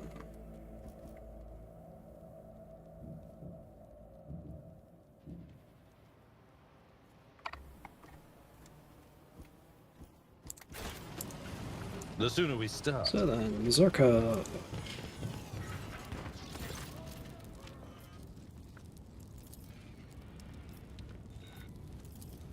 Automatic oaths. Do anything about the Gaprak reinforcements? That is it.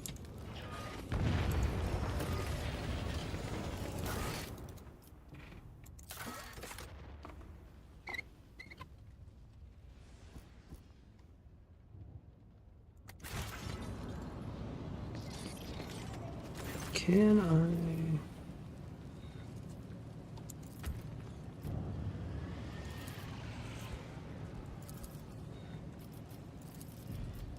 So get back reinforcements. No.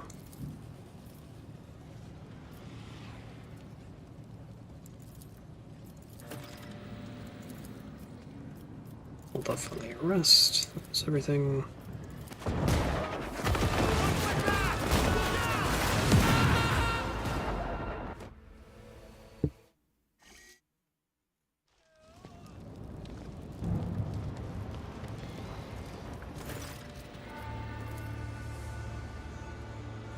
Here by my invitation.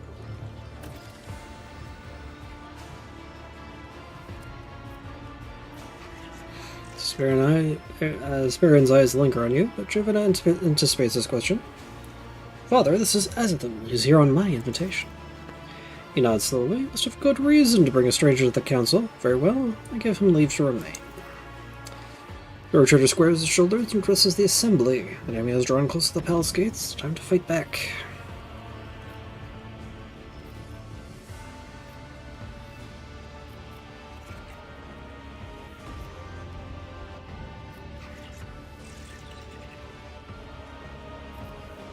Surely your advisors must have a plan to defend the palace. Yeah. Seneschal gets to speak first.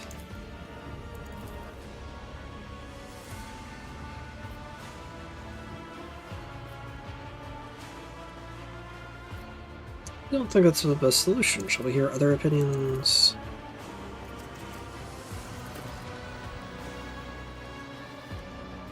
Kamala support, Zaman support, Zarkov support. The time has come to serve the Amnesty and Lady Jovena. I believe we should attempt to achieve a peaceful outcome.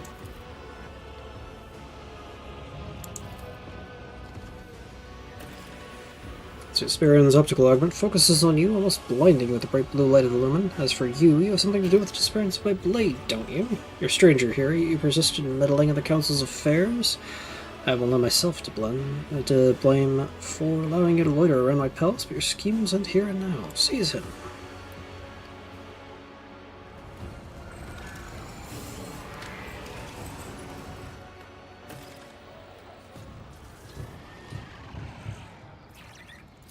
What?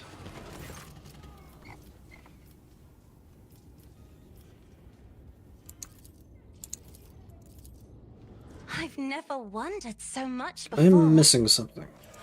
Okay, so I need to get the lady's support. Or the seneschal support.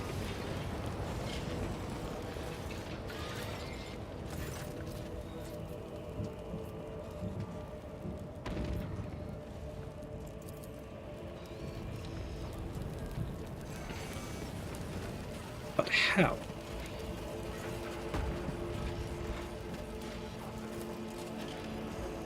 Subject lost its former authenticity, exposing the true nature of the breath.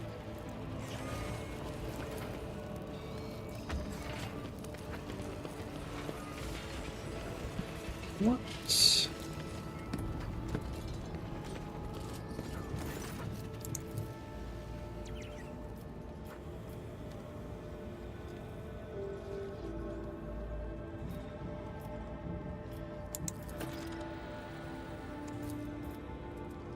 That's all for now.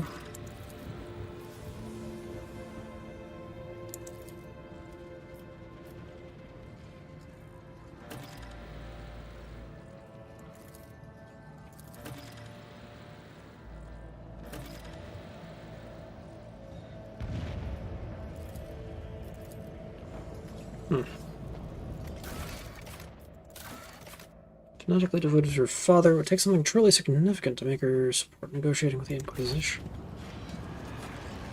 What would that be? The web beckons.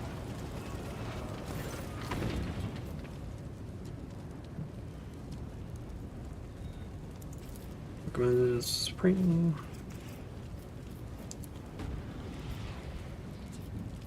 Gabrick Army.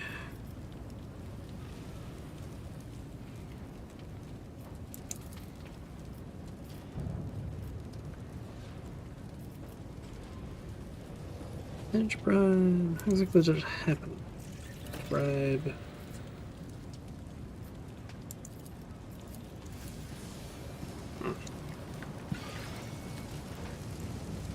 Diverting motive force to anti-grav generators.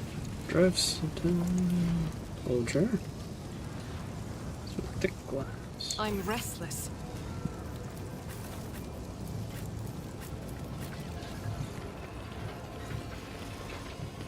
Such a robe. Another K.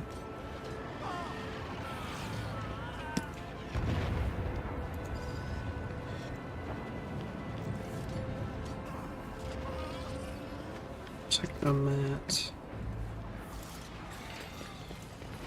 I might have to look this up.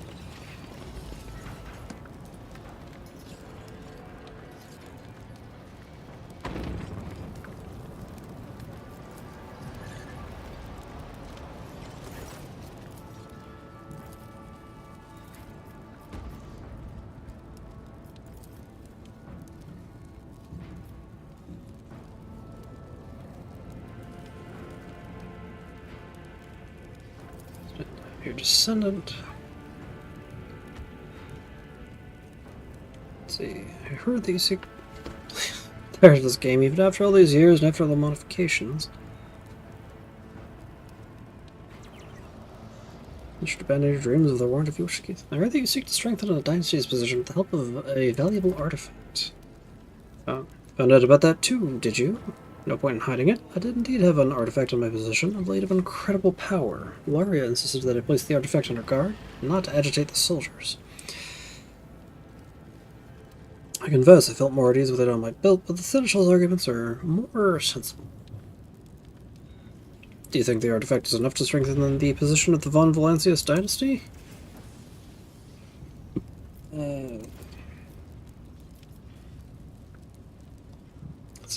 thought I would find you alive, caught in a trap, and we must flee.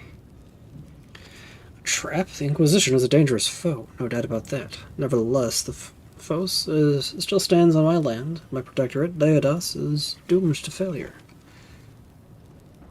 Show him Siberian's diary. If you don't believe me, look at this. This is written in your own hand.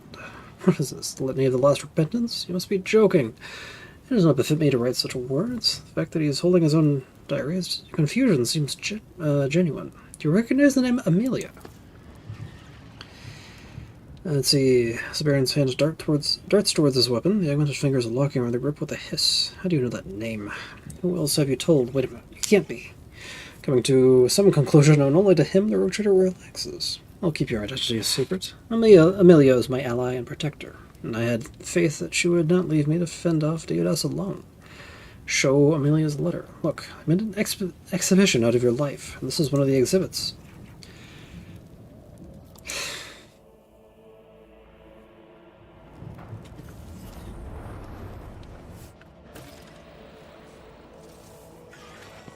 Alright, again.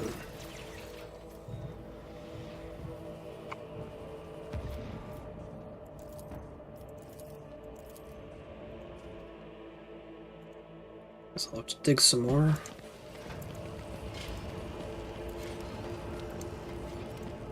No sleep, no rest. Only duty, only death.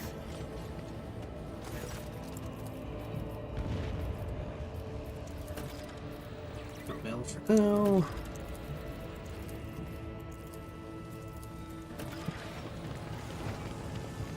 Okay, let's try this again.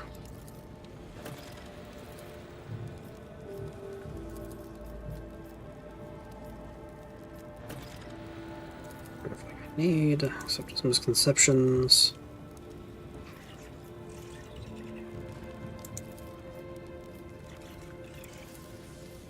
So yeah, nothing more from you. Maybe I can get Laria on my side. No.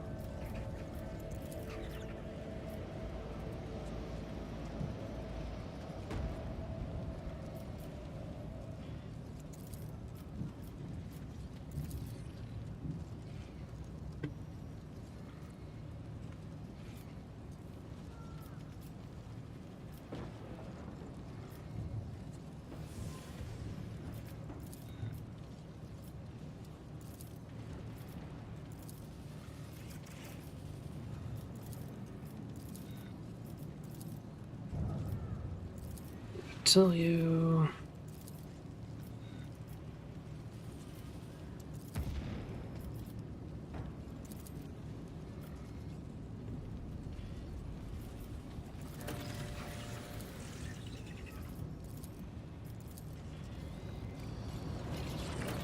What would it take?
Oh.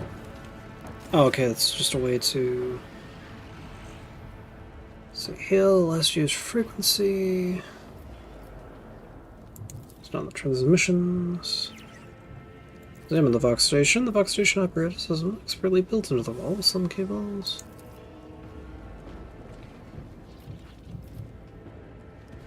Examine the area. Well hidden from unsuspecting eyes, someone's been using it regularly. Closely at the Fox Station, exquisite skill, perfectly into the niche. Device was made for by a private commission, surely violating about a dozen tenets of the Adeptus Mechanicus. Its owners are staggeringly rich as one has 1 foot outside the law. Examine previously used frequencies. Hail Inquisition frequencies. Let's see, servants of the Golden Throne to Alana, will you report on movements of the heretic Coryphaeus? Deep, steady voice of the speaker is almost hypnotizing. Not your agent, but a figure of even greater importance. I wish to speak with you. Something about silence. From the Vox channel, but you hear no click of disconnection. Where are the servants of the Golden Throne laying siege to Darkanos? See, I've been asked something like that question hundreds of times, and I must say, I've never been asked by a righteous person. The Lord of this planet, Sparian von Valancius, compromised himself several cycles ago by considering monstrous xeno-heresy. In forsaking the very foundations of humanity, he has sealed the fate of himself and all Darganos. Was it the agents of the Inquisition who killed Gabrak? Truth is earned through devotion. Now that will your allies be prepared to listen? Such is the fate of any who calls himself the servant of a heretic. His army fell to the onslaught of the Sisters of Battle, guided by Alana's wisdom. It does not matter what house they belong to. We do not fight against humans. We fight for humanity.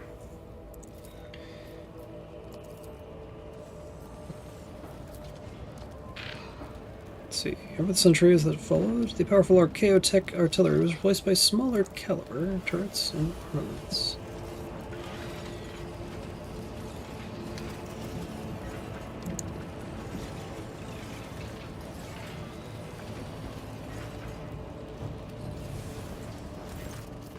Something to tell you.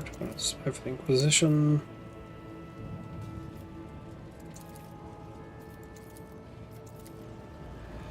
That's not gonna do anything. Also, I've leveled up. Blessed be the road that we take.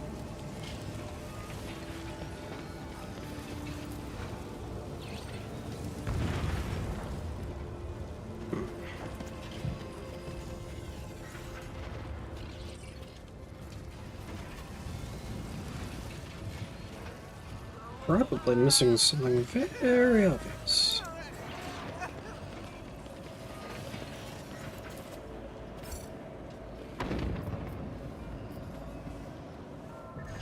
Let's proceed, Nuncius. I mean, the easiest way would be to...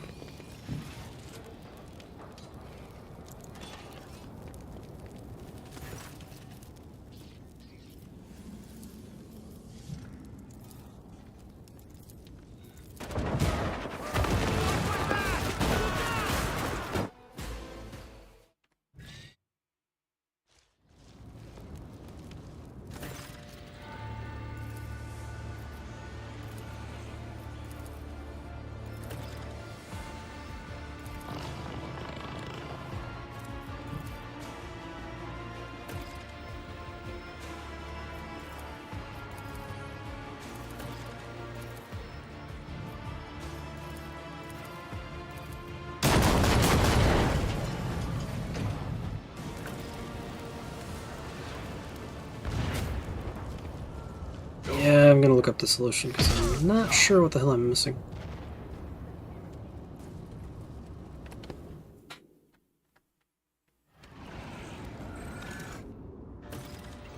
I'd rather not be stuck here for another hour.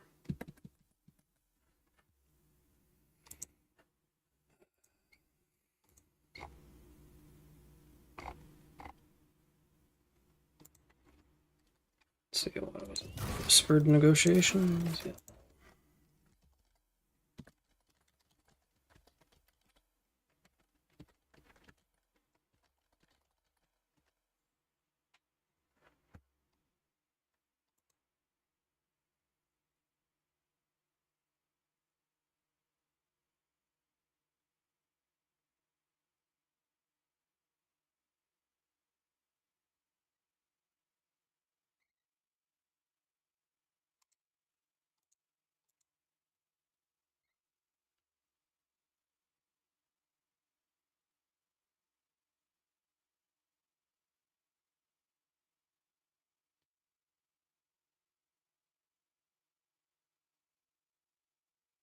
Oh.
Okay.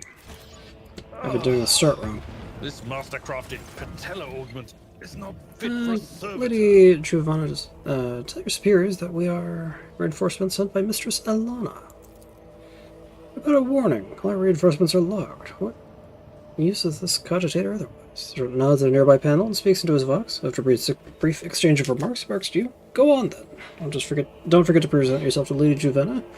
She's waiting to hear news about this Elana of yours.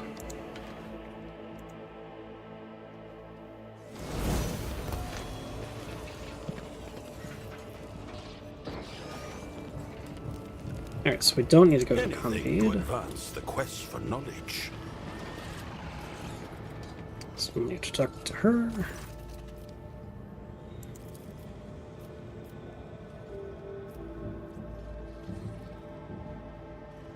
You don't know me, but I know you. You're trapped in a time loop, and I will prove it.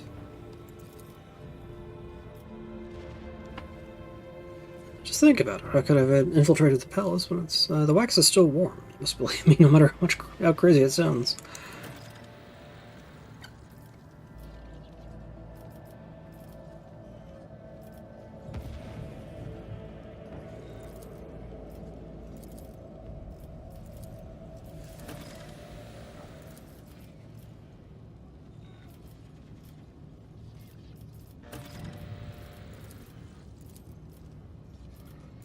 Sell you.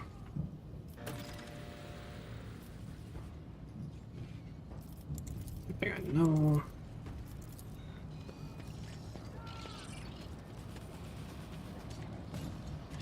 What deeds await us? First, let's get some larceny activated. Hidden talents, hands of gold, monstrous miscarriage of justice, Christ's blade.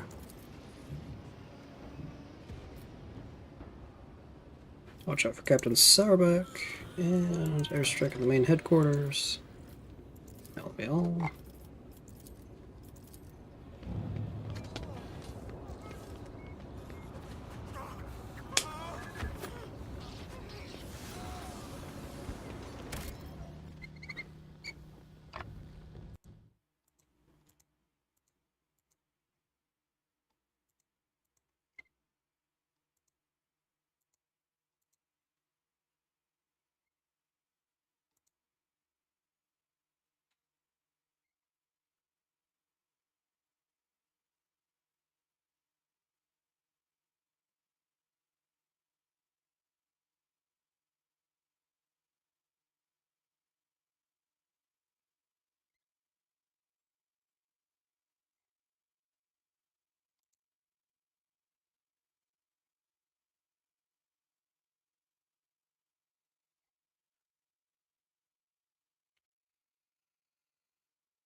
Time loop, pass highlight persuasion, so I can believe. After mention that Spirit has been stuck in time loop.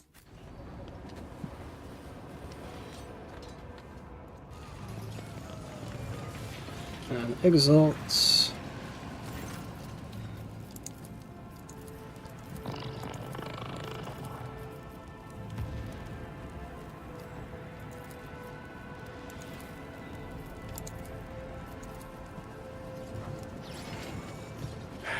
If such is the Emperor's will.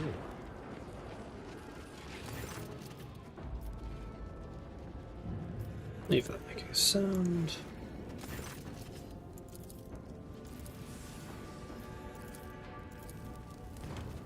That does not delay.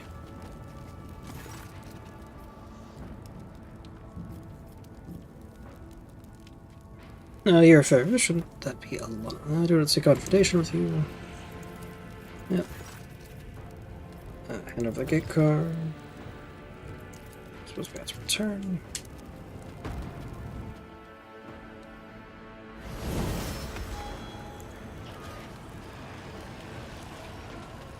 Let's see. Exalt has been convinced. Wrong way.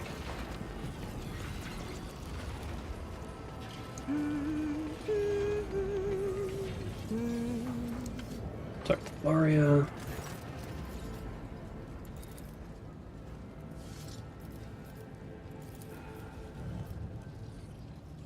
Trust Juvena. That'll be all for now. There we go. Bombardment time.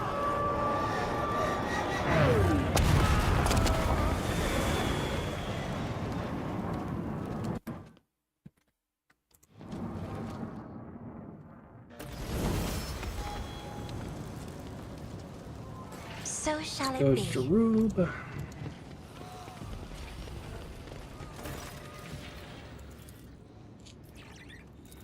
We got the blade.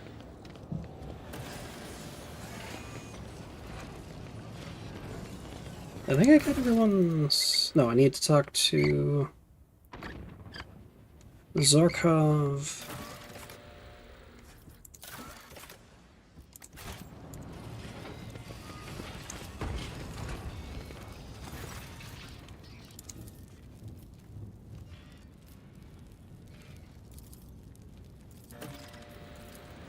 Zarkov support. Let's take a look.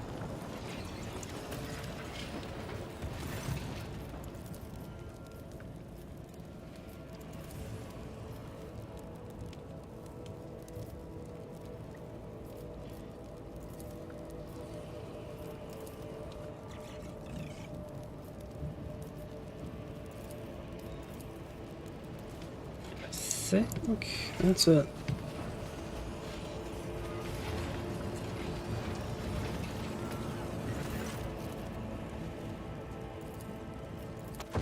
It's the war council.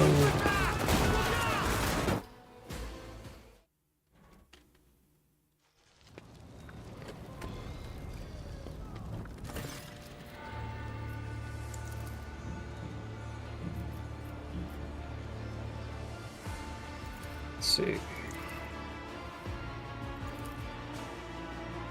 I thought entrenching ourselves in the Inner Palace would be the best course of action, but we should listen to the others, Your Worship. My approach is not suitable. She forces the words out, not looking away from you. You observe a combative emotion in her eyes. Self-contempt, shame, despair, hope.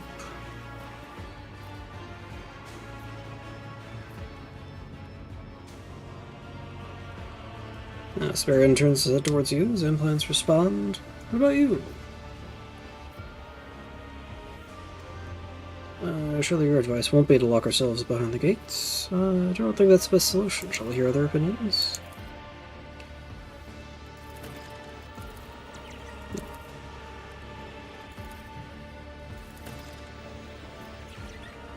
I do believe you should attempt a peaceful outcome. Of question, I will not beg for mercy from someone who, in defiance of the God Emperor's covenants, appears at the gates of my palace with fire and sword.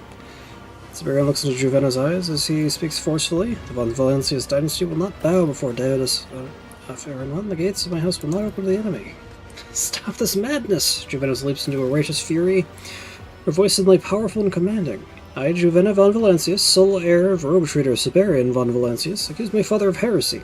Because of this crime, his title of the God Emperor's Anointed is now forfeit. The sacred warrant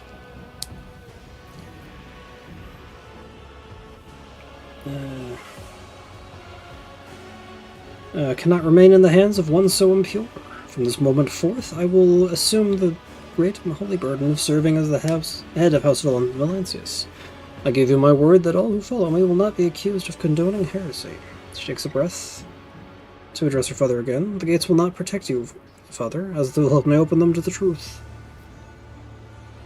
I'm sorry that the Xenos heresy has clouded your judgment. You have left us no choice. Baron's rumbling laughter sounds like the grinding of unlubricated gears. Have you shown your true colors, Juvenna? Have you conspired with Diodas? Was it not you who led him to the gates of our house? I should have known sooner and disinherited you, traitor. We shall see. Who will follow you? Members of the Council, every word spoken in support of Juvenna will increase your chances of victory. Zarkov does not care who rules the dynasty or whose name is written on the warrant, as long as the Imperial Creed is followed. You, Lady Juvenna, seem fairly strong in your faith. I assess this route out of the situation as the most rational. Exalt's ocular lenses remain fixed. His augmented face expresses nothing. Subject Juvenna von Valancius has been assigned to the highest status. Laura looks down at the floor, trying to hide her tears that have escaped. I do not renounce my words, and I will not stand in the way of Lady Juvenna. When the time comes, you will understand the true reason for my actions, your lord. She falters on the words and determinedly raises her reddened eyes to Siberian. You will understand, father. Juvenna, coming down a little, Juvenna nods approvingly at you. Thank you, Azathoul. Your contribution to what has been accomplished is truly invaluable, and it will not go unnoticed. I'm sorry, father, that you could not resist this temptation, but the God Emperor knows. I tried to lead you back to the path of righteousness. Without waiting for a response, she heads for the door and turns it back to you as she's just about to exit. One last request, Azathoul. Keep this heretic in your sights until I return with Inquisitor F. Iramon.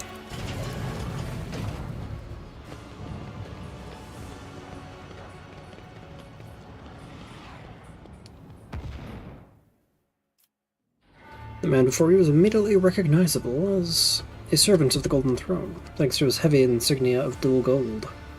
The man is swathed in dark fabric, a cloak of rough cloth thrown over the top.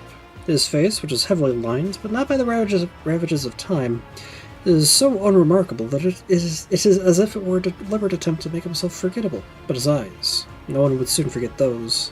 The eyes of someone who stares when others look away.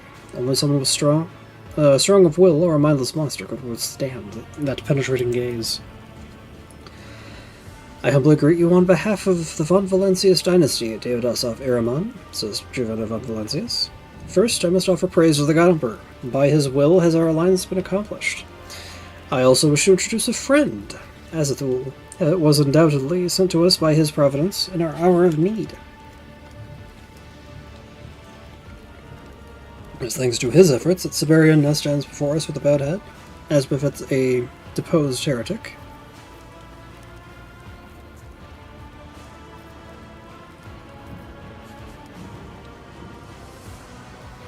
Pleased to be of service to you, Inquisitor.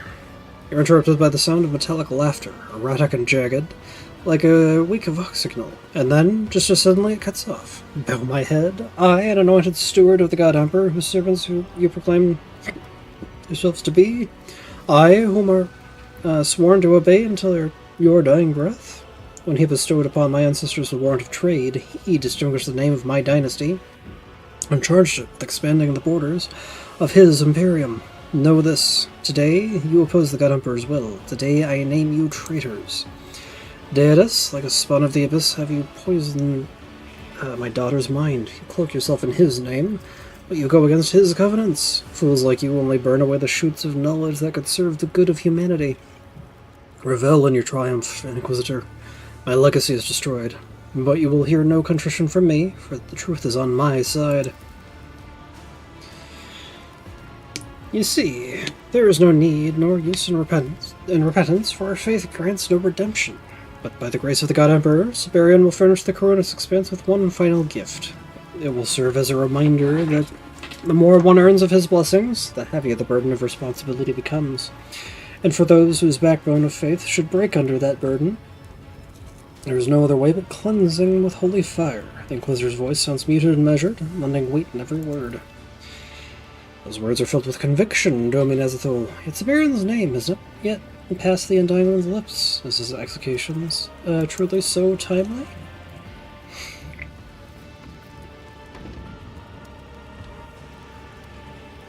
The Inquisitor draws out a scroll bound with a ribbon. The dark wax seal yields easily, and Iramon unrolls the parchment. Line by line, he reads out the sentence, steadily, with neither wrath nor triumph. He lists names, titles, and testimonies, and cites ancient decrees, until he arrives at the final lines. Let this impious heretic, who bowed down before the Xenos abomination, be consigned to the flames. The sentence is binding. The seal is set, for the glory of the God Emperor. Inquisitor F. Iramon, since I have served your cause, may I ask you a few questions? To refuse your request would show haste in delivering the sentence, but haste is the sign of weak faith.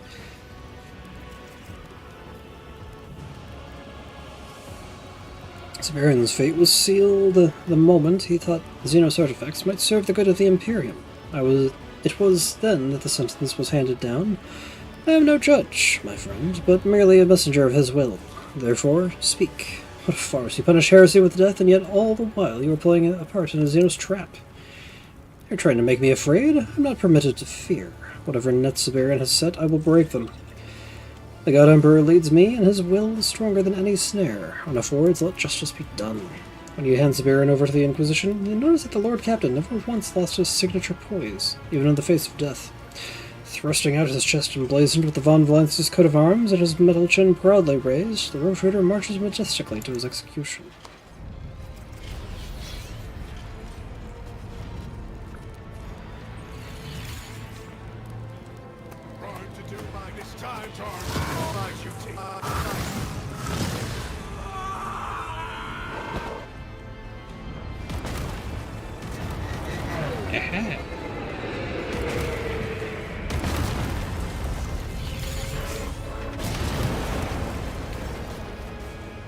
No, this isn't right. It's all lies. It wasn't like that.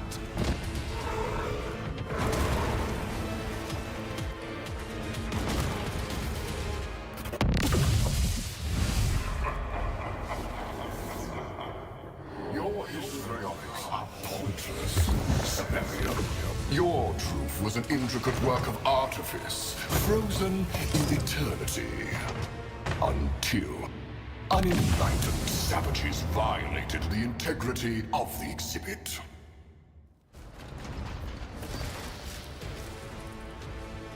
The metal giant, draped in a weighty mantle and holding a sinister-looking staff, turns his head slowly, surveying the palace of Dargonis. You see no hint of emotion in the unmoving mask that rests in place of the Xenos' face, but in his unnatural voice, however, there's a clear note of vexation. A clutch of vermin stowed away inside an exhibit, spoiling my masterpiece. And now I am compelled to appear here, on the half-forgotten fringes of the galaxy. Well done. You have succeeded in drawing upon yourselves the gaze of Trasin the Infinite, master of the Museion you worthless pests invaded. Caustic laughter scrapes its way out of the face, or out of the mask like metal against glass. The little thief dared to steal from the preserver of histories, and now causing trouble again. What is this? Some foolhardy rescue attempt? So, your worthless name is still recalled by one of your short-lived kind. Look around. The world around you is frozen. The people, mechanisms, even the very breeze. Absolutely everything is stopped, transfixed in eerie poses. You blink, a wave passes over the world like static on an ancient cogitator screen. The only creatures spared the strange stasis are Eurytnu and Siberian. Look at Siberian. Siberian stares ahead, dumbstruck.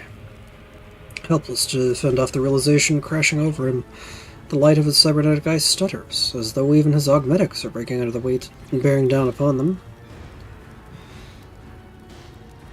Trays in the infinite. I am as a Thule von Valencia that have come from my ancestor. The very fact of your finding your way here sets you apart from other pests. Curious determination and lack of foresight. Then again, perhaps you had no notion of what you were getting into. The Xenos turns his gaze on you. The gaze of a being so ancient and powerful they almost feel it as a physical weight. Siberian seems to jerk awake and draws himself up straight, the movement accompanied by the piercing sound of dozens of ancient implants. With a burst of florid profanity, the rotator draws his weapon and rushes forward. In response, the Xenos raises his hand and, without looking, lazily snaps his fingers.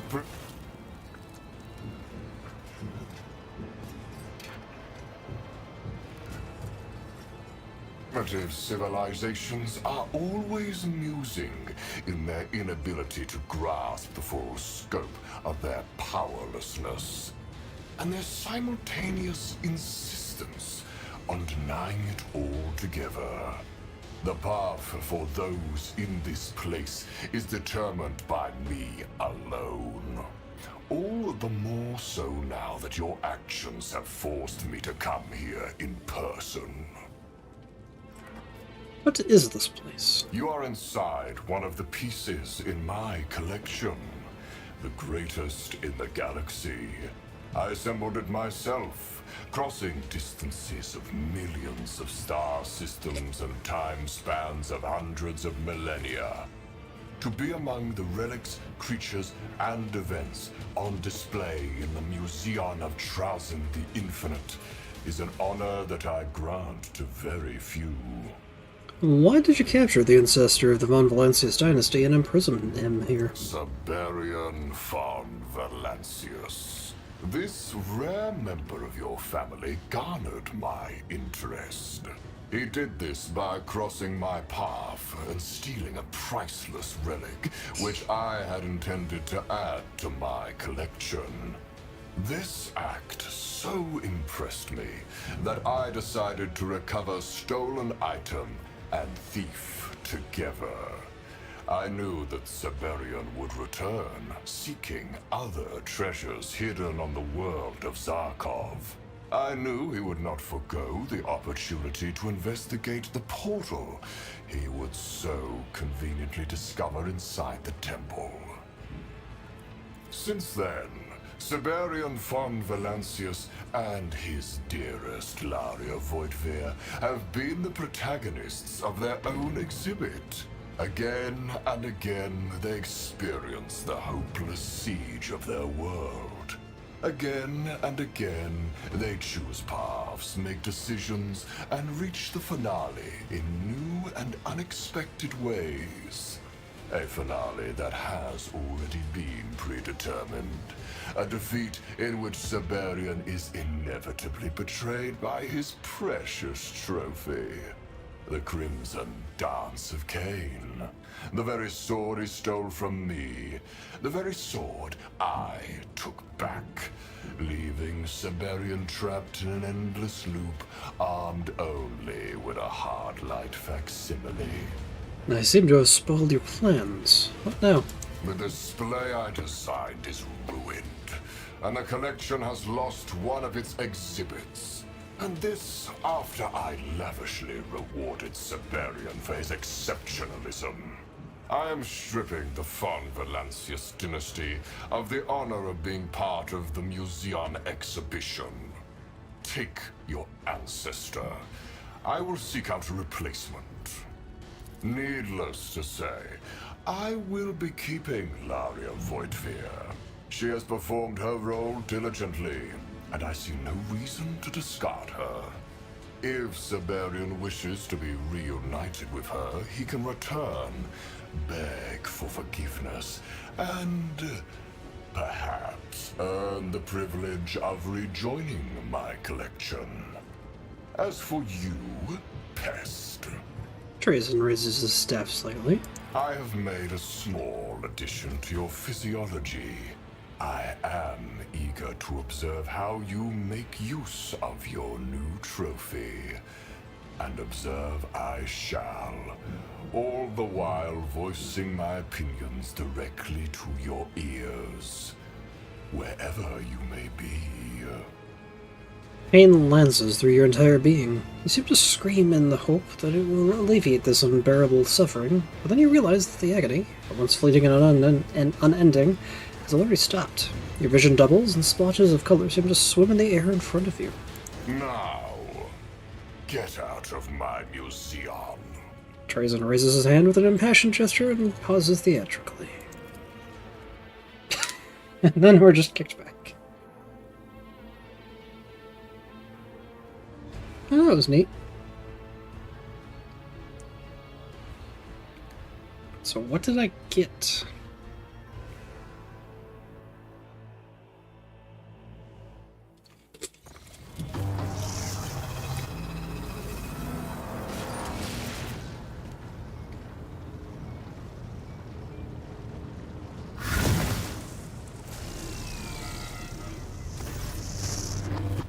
Gloria! Sparion's fingers reach towards the fading portal, but grasp only empty air. For several moments, the Lord Captain stands motionless, his hand frozen in the air. When he turns to you, the hem of his heavy coat billows, and his augmented joints exhale noisily, releasing steam. You, ice cracks in Sparion's voice as his accusing finger points at you. The skin of his face twitches convulsively, unable to form a grimace of rage. Explain yourself now. In the corner of your eyes, you notice Sarabak start moving towards you, shock ball in hand, only to stop in confusion as she recognizes the Von Valencia's colors upon the intruder. Gesture for the guards to stand down. In the gaze, the Master-at-Arms fixes... in the gaze the Master-at-Arms fixes upon the stranger, there's a glimmer of recognition and of disbelief. Reluctantly, she gives the enforcers a nod and steps back. Lord Museion, I am, as the whole Von Valencia's current holder of the warrant of trade, and you are aboard the dynastic flagship. What nonsense is this? You are aboard my flagship and you dare... The mechanical voice suddenly cuts off. Museion feverishly shifts his gaze from the faces of the crew to the furnishings of the bridge, recognizing nothing.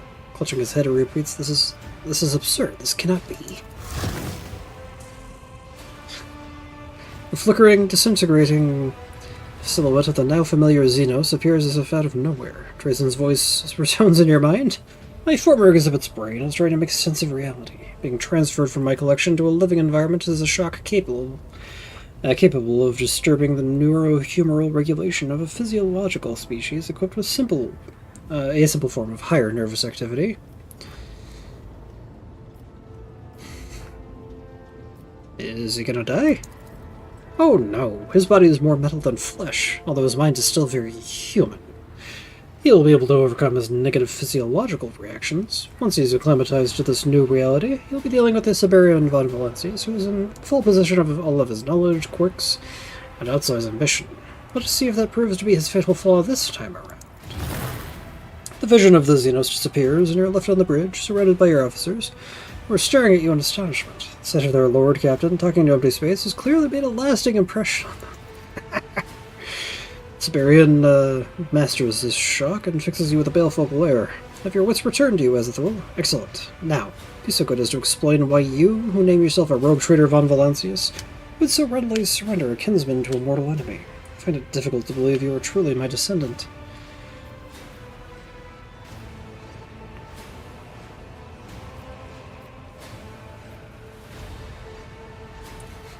You're in no position to demand explanations, Siberian. You did the same when you first drew Trazen's attention to the dynasty. Crimson furrows stand out upon your ancestor's lumpen brow as his living eye narrows in anger. Is that so?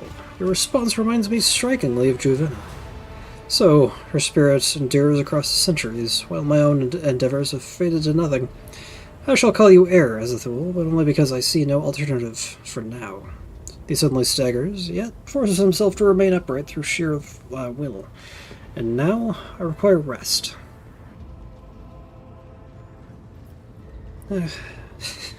Escort my ancestor to the sector of Annika. Yes, your lordship. I will order the equipment prepared at once.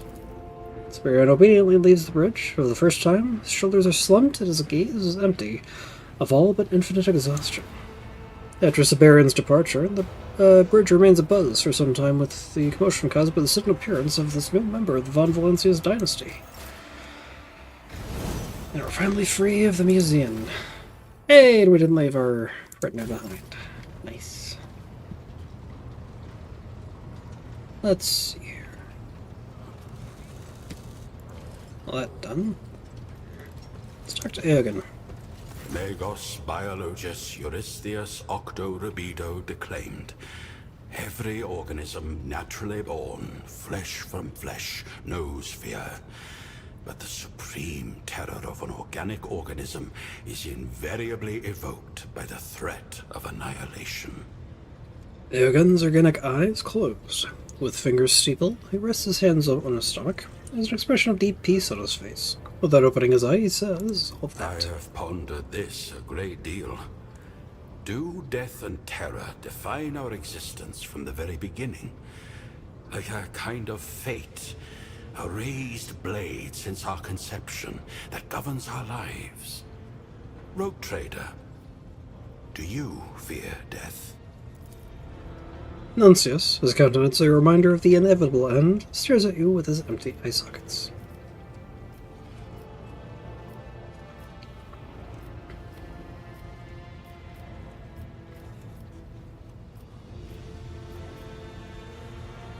I'm no stranger to human foibles. We all live with that fear.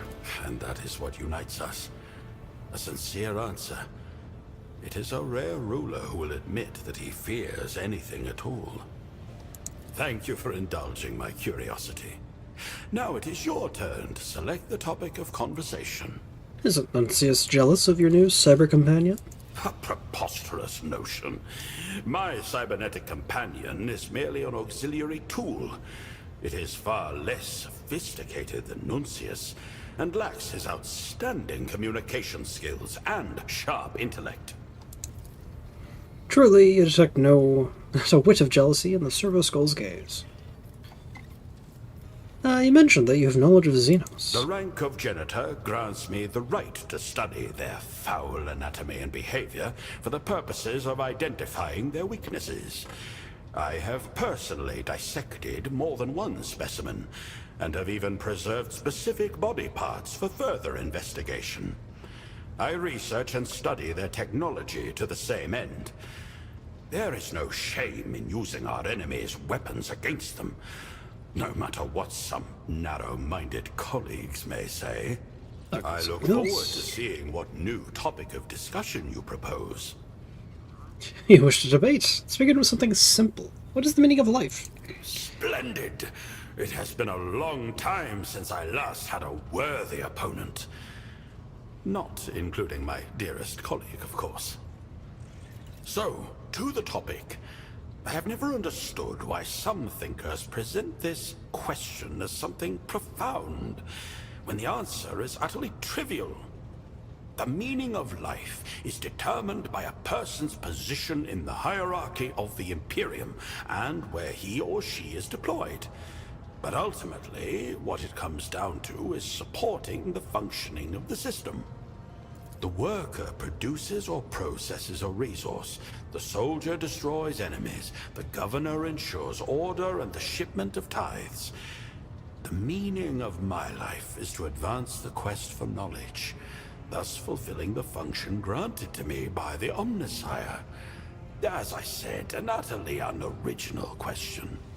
Nuncius, do you agree with Eogan? My dearest colleague has accused me of oversimplifying matters. He believes that in trying to convey my point of view, I neglected many of the nuances you set forth in the question, and thus gave a trite answer myself. But he considers the general premise to be correct, albeit riddled with holes. Do you truly believe the meaning of existence can be reduced to one's function? Absolutely. You may perceive that as a cynical view, but I am merely cutting away all that is superfluous. Humans are not simple creatures. I could regale you for hours with the nuances of the structure of the body and consciousness, and cite theosophical and philosophical musings, but it makes no difference. As long as a person fulfills their function, their life has meaning. So what is my function and the meaning of my life? You are the quintessence of the will of the Imperium. Your purpose in life is to expand it and strengthen its power where other subjects cannot reach. You do not explore the frontier. You are the frontier. To simplify that even further, the Imperium is the meaning of our lives. Brilliant! You have grasped the very crux of the matter and articulated it with concision. Nuncius, make note of the rogue trader's phrasing, and I will add it to my catalogue of arguments. Am I right in thinking that we have reached a consensus? Not quite. Faith in the God Emperor is more important than any function. Without faith, there is no Imperium. So, as you see it, I am confusing cause and effect. Faith, as the supreme directive, grants meaning to our every action. The Omnissiah knows all, comprehends all, and we make it the meaning of our lives to emulate him. I am impressed by your arguments. They have given me fertile ground for reflection. I thank you for the interesting discussion, rogue trader. And now I'm ready to listen to what you and Farron's have to say. His refusal to repair Nuncius is an outrage, and a violation of the vows he has sworn to the machine god. I will summon him to the bridge immediately, in the hope that he will not dare to prevaricate in the presence of the rogue trader.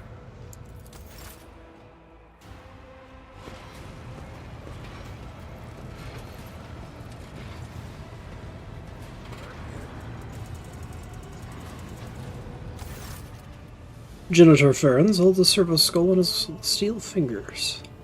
Nuncius. The Vox grill has been wired to the skull, from which the binary hiss of error-testing litanies can be heard. Aegon scowls in testy displeasure. I must admit, Farron's, I was expecting greater competence from a colleague of your experience and intellect. I accept that you were unable to understand the delicate workings of my dearest companion, but your refusal to acknowledge your skill deficit, and your attempts to disguise the fact with outrageous claims that he is in perfect working order... Farron's cuts off Aegon in a calm voice. Pride is not included among my operating variables.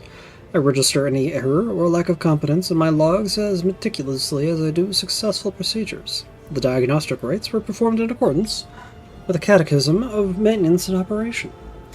The possibility of error has been excluded. The servo skull has no defects or failures. I'm here to demonstrate this personally in the presence of the Lord Captain. So, is Nuncius broken or not? He is fully functional. However, the servo skull's actual functionality is different from Magos Aegon's characterization of it. The demonstration will show what I mean. Angry veins swell on the Manipulus's forehead. The only thing I will show is your unfitness for your post, Farron's. Your lies will not fool the rogue trader. Why have you attached Vox to him? This model is not capable of independent communication in Low Gothic without supplementary equipment. This is a temporary measure, necessary to provide clear demonstrations that you may address Nuncius directly. Very well, begin the demonstration. Lord Captain, I propose that you examine the skull personally and try to ask him any questions you might have. Will prove most instructive. Farron's politely carries the skull up to the command throne.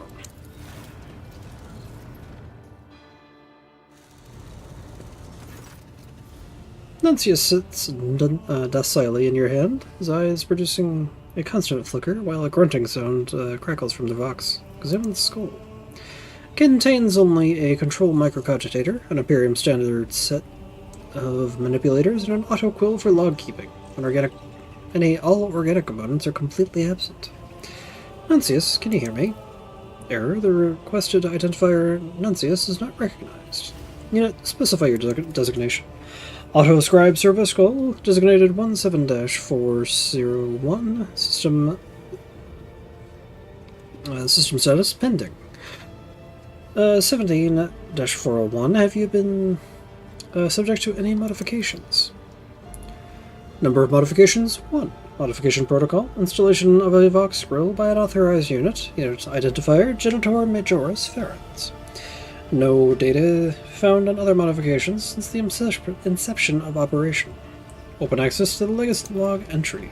Authorization, access denied. Authorization required by unit Aegon Febris. Aegon, authorize access. After a moment's hesitation, Aegon grumbles. I'm willing to suffer this gross violation of privacy if it will allow me to expose Jennifer Ferrens' lies. Access to the logs has been granted. Authorization received. Last log available. Attachment to unit Aegon Febris, Styges 8. Attachment was effected after the assembly and consecration of Unit 17-401's machinery in Workshop Zenta 8. Since then, the logging function has been suspended pending a litany of reactivation. What? This is inconceivable! Ferens must have violated the integrity of the logs. Nuncius, what has been done to you? Error, the requested identifier Nuncius is not recognized. Ferens, what's going on? Where is his memory? He does not have one, and never has, Lord Captain. No member of the Adeptus Mechanicus has ever granted this servo skull the sacred boon of personal authorization, despite Aegon Febris' claims to the contrary. To retain information, much less mimic personality characteristics, requires a far more sophisticated cogitator and organic base. These are absent here. For the past several decades, this 17-401 model has been operating on basic settings. Ridiculous! Ignorant fool, how dare you deliberately twist the truth? Aegon stops talking abruptly, peering over his shoulder as if listening to someone. He's looking at the place where his dearest colleague usually hovers. After a few moments, the tech priest nods at the empty air. Quite right, Nuncius. I should not have entrusted just anyone with such a delicate matter. Yes, I should have immediately sought out your expert opinion. We should stop this farce to repair you ourselves.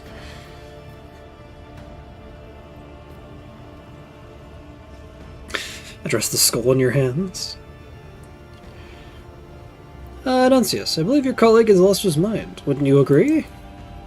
Error, the requested identifier Nuncius is not recognized. Aegon looks in confusion at the servo skull in your hands, then over his shoulder. But, no, it cannot be. But I can hear him. His lips quiver, his fists clench and unclench, looking pitiful, lost. He looks pitiful and lost. Pressing his fingers to his temples, he squeezes his eyes shut, straining desperately to remember something. Suddenly his eyes fly open and you hear a strangled moan. He looks at you dumbfounded. Rogue Trader, I must apologize to you and Jennifer Ferens. I see now. I see everything clearly. The ominous eye has granted me a revelation, but I feel no gratitude, only heaviness and pain. Would it be a heresy to beg the machine god to take back this knowledge? Yes, perhaps it would. It's not Nuncius who needs repairing. No, not him at all. He looks at the servo skull as if for the first time. I'll take him back, and afterward, find me on the bridge. I'll share this revelation with you. But for now, I need time to gather my thoughts.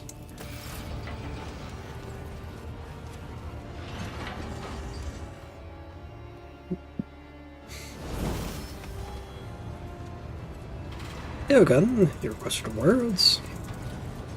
Rogue Trader, what disputation will you honor Nuncius and me with today? The rank of Genitor grants. I look forward to seeing what new topic of discussion you propose. It's time for us to talk about Nuncius. Yes, it is long past time. I only ask for the privilege of privacy. This admission is difficult for me to make, and I can confide only in you. Up to my office. Aegon looks aged. The lumen light on his wasted face casts each crease, furrow, and implant scar into stark relief. His hands, usually resting contentedly on his stomach, or pensively tweaking the pistons on his chin, now hang limply at his sides. He hovers barely above the floor, as if some unbearable weight were on the verge of crushing him into the deck. He does not look at Nuncius. Thesis 1. My mind is sick. This is an incontrovertible fact. I deduced it long ago, 49 years and 139 days ago, to be precise. After weighing all the arguments, I choose inaction. a decision egotistical in its rationality. I believe that, had I attempted to cure my insanity, I would have declined all the sooner. Thesis 2. There are 2 Nunciuses. This is also an incontrovertible fact. The first Nuncius is a figment of my imagination, the product of my insanity, and, at the same time, the anchor that keeps my mind from further degradation. I project it onto a servo skull, a model with no additional features other than an auxiliary lumen and an autoquill. It is incapable of conducting a conversation or holding an opinion. I do not even know from whose skull it was made. The second Nuncius is a genitor extremis of the Adeptus Mechanicus, my dearest colleague, a person who could cope with my temperament, walking shoulder to shoulder with me on the path of knowledge, the only person whose presence ever made me feel alive. For the last half-century, he has been in unending agony, caught between life and death, at the secret site Sanct, because of me. All this time, I've been searching for ways to save him. He exists, and is still alive. This is another hesitation, tiny moment that holds fear and hope, doubts heavier than an entire world. Aegon finishes quietly. It's a fact. You said that treating your insanity would make it worse. Explain. These memories are painful, forming a rational understanding of the world, bringing it down into hypotheses, facts, conclusions. It's not just my vocation, it's the essence of my existence. I have power over my thoughts, but my emotions, they bring chaos to my existence. They tear through logic and trample upon calculations. If I rid myself of the Nuncius figment, I'll be left facing a monstrous, insurmountable task alone. My efficiency will plummet, and the path of knowledge will be shredded in mist. Paradoxically, my insanity is the key to preserving my mind and soul. So, what was he like, the real Nuncius? That is Aegon's mild yet emphatic, Aegon's mild yet emphatic correction. Everything I said about him before is true. He compliments me in all that I cannot foster in myself. He's also my staunchest opponent. His skepticism and caution have always balanced my scientific optimism and audacity. We rarely completely agree on anything, but I believe that without our conflicts, we both would have discovered and achieved far less. Ours is a symbiotic relationship. Together we form a whole that is more powerful than its individual parts.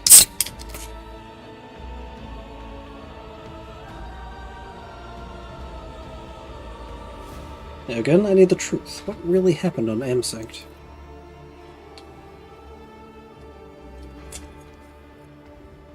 Sanct is a planet in an uncharted sector of space, home to the ruins of a civilization of technologically advanced Xenos. They are deigned to call them Necrons.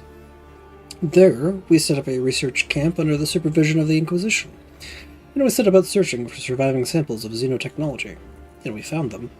One of them led to the tragedy that resulted in Nuncius being caught between life and death, and me talking to a servo skull. He says with an uncharacteristically dry monotone, "Ask your questions, Ethel. I'll answer them all. How does one get there?" That part of space can only be accessed through a special dimensional gateway. I don't know its exact coordinates or how to activate it. I assume that only the highest ranks of the Inquisition can answer that question. How did you come to be on the planet? Nuncius and I belong to a secret sect of Xenorites. Our path of knowledge is the study of xenotechnology for the benefit of the Imperium. Many of the priesthood of Mars, who interpret the precepts of the Omnissiah very narrowly, deem our path a heretical schism. After our ordination on Styges 8, Nuncius and I went searching for samples of Necron xenotech, a nearly impossible task, and thus a fascinating one. On one such expedition, we came into conflict with other tech priests. We were close to death, but the Inquisition, who had been observing our research in secret, decided that we would be more useful alive. Of course, it was only once we arrived on Sanct that we learned the Inquisition had been behind the confrontation. From the bits of information I was able to piece together, I came to the conclusion that the Inquisition was interested in that sector of space as a whole, and that Sanct was only a small part of the operation. We were transported there on a certain Chartist vessel for the purpose of secrecy. I suspect the Chartists were just a cover. Our expertise was invaluable for the study of the Xeno ruins, so Nuncius and I were placed in charge of the research team and provided with all the necessary equipment. What were you researching? We discovered a rare specimen in the ruins, a critically injured but still functioning Xenos, and some kind of artifact with it. The Xenos called it a refractive transmuter. Understanding how this artifact functioned was our primary objective. We imprisoned the Xenos and tried to uncover its secrets, but our equipment was incapable of hurting or granting us any insight into the device. We experimented with a refractive transmuter almost blindly. You say that Nuncius was between life and death. What happened? The artifact. Nuncius and I had a disagreement. I was frustrated with the lack of progress, and I wanted to make a more radical approach by studying it. I wanted to experiment on it myself. Nuncius was vehemently opposed. He argued that it was reckless, with insufficient data and unpredictable outcomes. Of course, he was right. With my stubbornness and arrogance, I did not heed him. I removed the artifact from the stasis cecellum and reached for it with a mechadendrite. Nuncius tried to intercept it and inadvertently touched the artifact. The moment has haunted me for the past 50 years. The refractive transmuter began to rearrange Nuncius' body on a molecular level. Metal turned to flesh, and flesh to metal in a monstrous cycle of wicked infinity. At times, he would produce a scream, but after a second, his vocal cords would turn to lead and his tongue to tin, and the screams would abruptly cut off. I had no time to reflect. To save his life, I had to hastily modify the stasis cecellum and immerse Nuncius in it, along with the artifact. It did not stop the agony, but it did stop him from dying. It gave me the chance to find a solution. Locked away in the laboratory, I tried to find a way to reverse the artifact's effects. None of them worked. I turned to the Xenos, demanding information, with threats, requests, pleas, but its only response was contemptuous silence. I was utterly powerless, and then I decided to flee. So you just left Nuncius there? Silence, an empty gaze, finally a reply. New knowledge, tools, experience. I needed more. My staying on Amsynct would not fix the situation. I decided to flee to the Expanse and seek answers there. I couldn't take Nuncius with me, so I secretly diverted the motive force from the main generator to support the stasis cecellum, placing the main camp on reserve power, and closed up our laboratory. Then, by means of deception and cunning, I managed to stow away on a Chartist vessel that had been delivering supplies and equipment to Amsynct. I disembarked on Footfall, and have not returned to Amsynct since. All the experiments I've witnessed, I've conducted them for one purpose, to find a way to save my dearest colleague.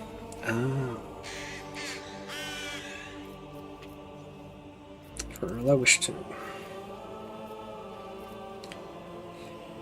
Oh, what are we going to do now? I have no more secrets from you.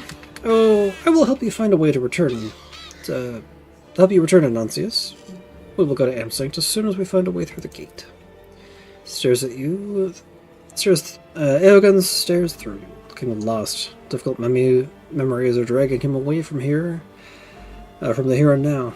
Yes, of course. I must get to Nuncius. I have to find him and finish what I started, don't I? After a moment's hesitation, Eogan turns his attention to you. I have a request. I need to prepare before this journey. Before I joined the clergy of Altar Temple MX-17, I had a small laboratory in the Avoria system. I was forced to leave it in haste for my own safety. Important samples and records of my experiments remained there. If I want to help Nuncius, we must retrieve them. Very well, I will take you to Evioris. Thank you, Azathoul. If I may, I will leave you now. I have much to think about.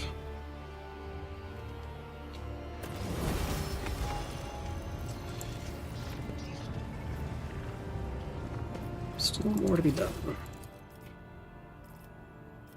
So, ballistic skill next.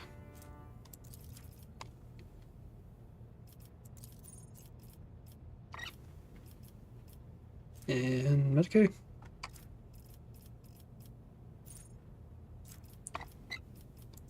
Persuasion.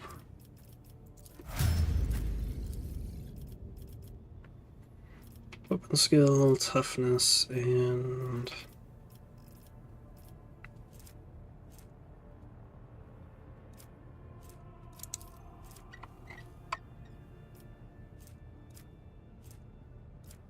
ballistic skill, maybe. Agility, actually.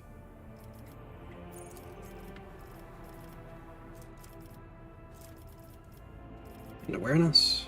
Yep.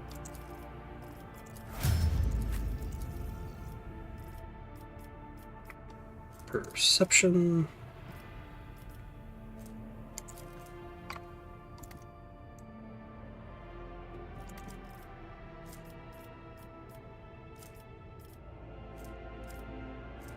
Was it willpower?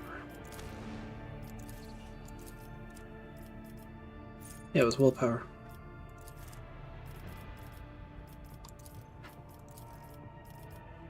Perception and awareness. Lower Imperium.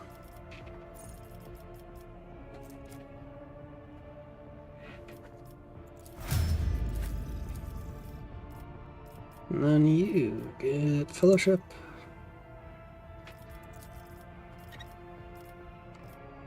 Awareness, Perception, and Commerce.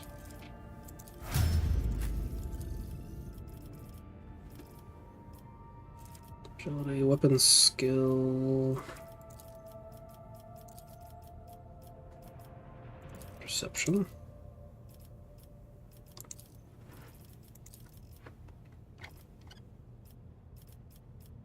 Awareness, Medicaid... Corrupts. And then Eogan.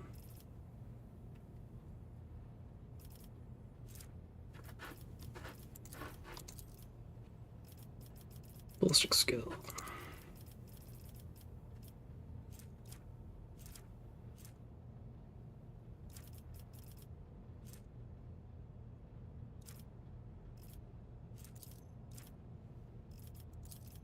Perception and more Xenos.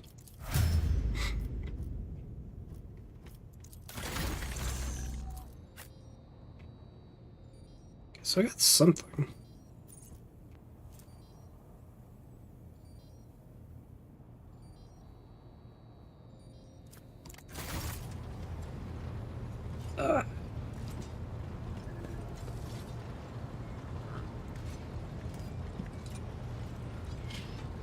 Let's go talk to them.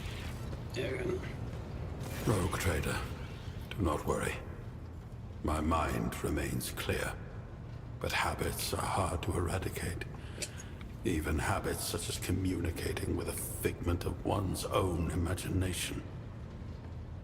I still remember the fate of Nuncius, and I know what I must do. that must take find a out.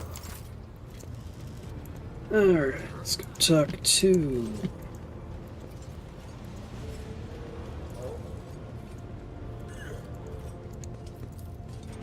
Sparian. Sector Bionica.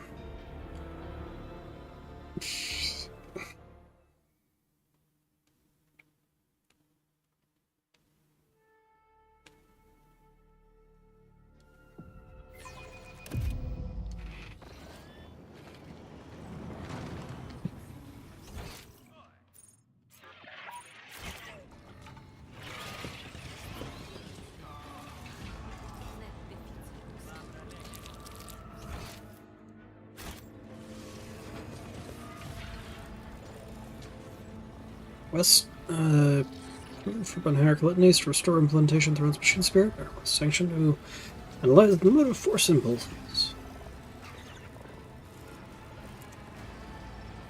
Can easily decipher them for you, esteemed Janitor Farrens. What you're experiencing is joy and gratitude.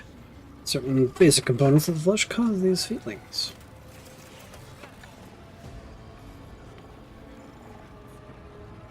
Request approved. Glory to the Museion has a grand design. Seems we're finally speaking the same language.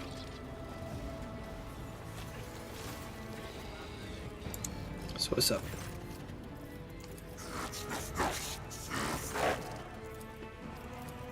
Okay, this would be on Messiah guides me. good terms.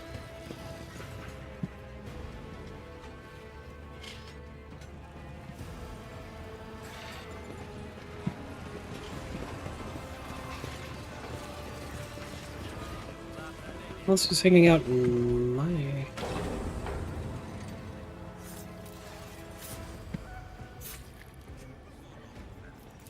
I guess they just took him here for...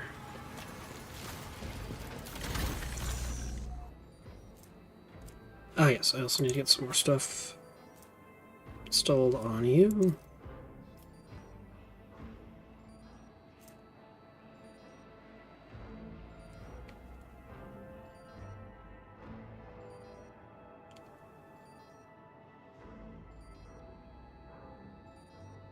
I mean, that would be really good, but also it would just fucking kill everyone near him.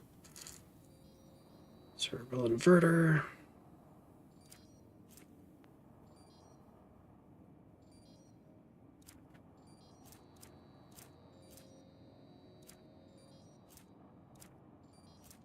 Open optimizer Mark II.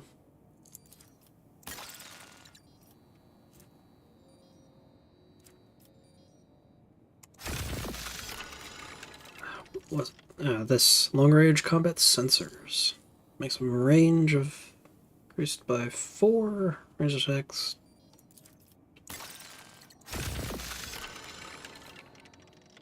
Deal extra damage.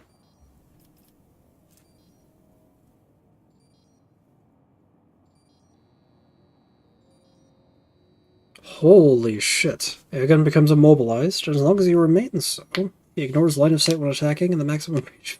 Whoa! Okay. Yes.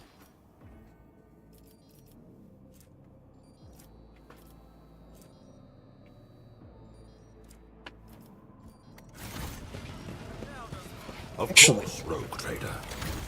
that would make the electro-integrated sealing, or selling, more valuable. Because then he can just sit in the back.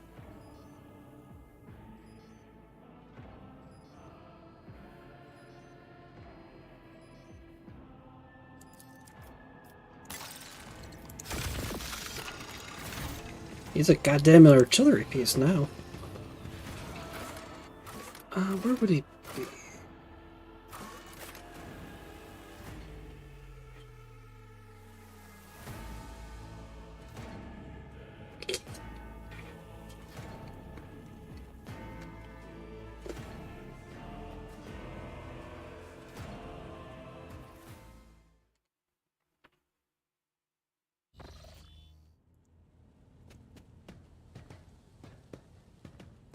Maeve, still around.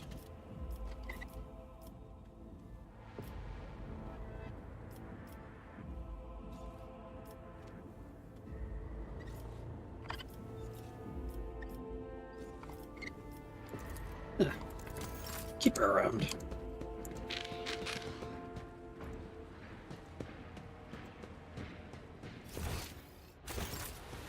Where is Museion?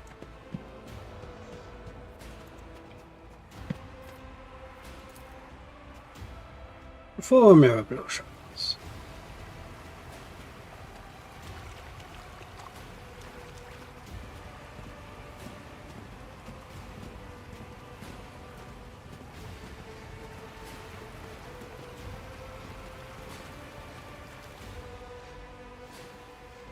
Let's bring in the elf. Why not?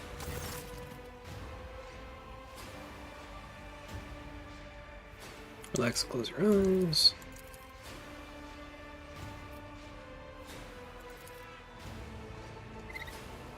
Bring Irliet. The Xenos will keep me entertained.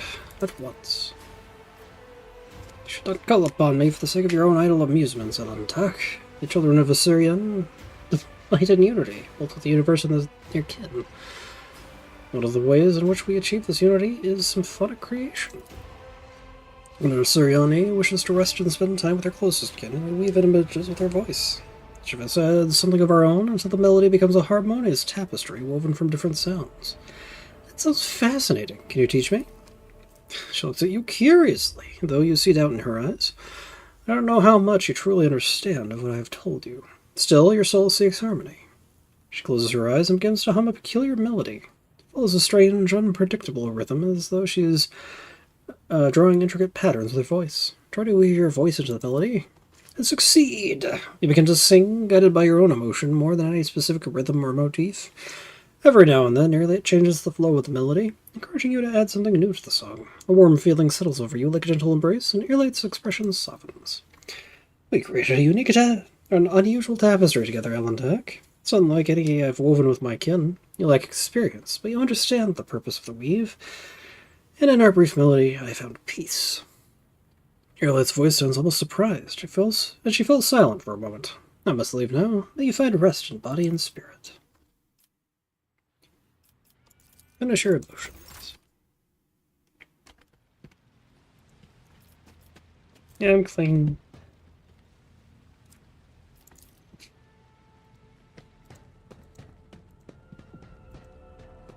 Had a chronicle, we got Rorchus.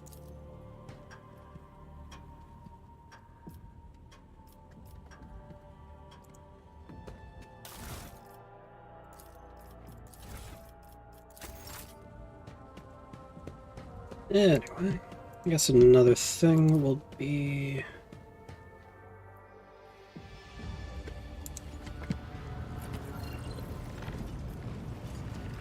Hyrix. Mr. Generous. Contact the Curiosity Merchant.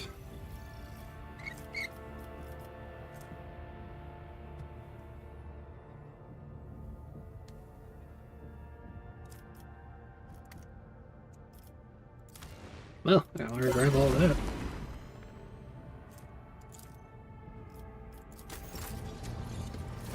So...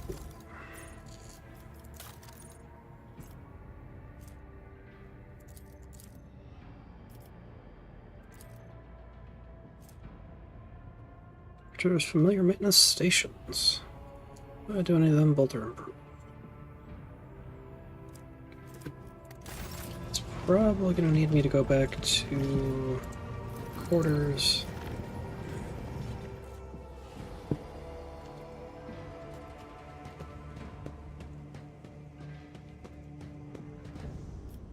Upgrade the service station.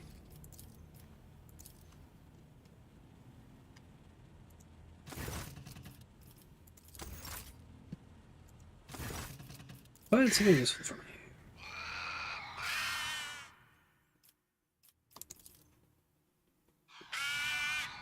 And returns the lighter with a medkit.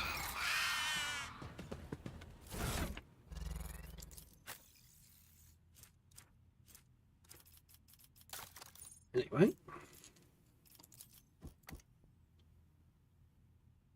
Bird. So, 30 willpower.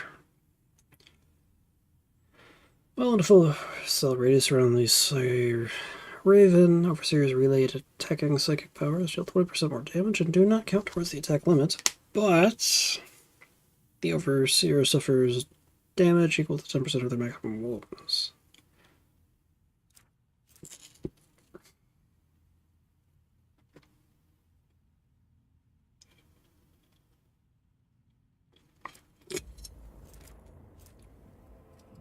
Overseer must be dogmatic, but I am. It's 25 willpower and agility. Light of the Throne ability.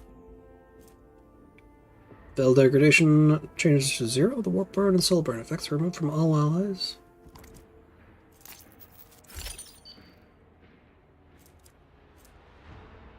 But I am dogmatic. Like, yeah, I'm almost full dogmatic. Do I need to, like...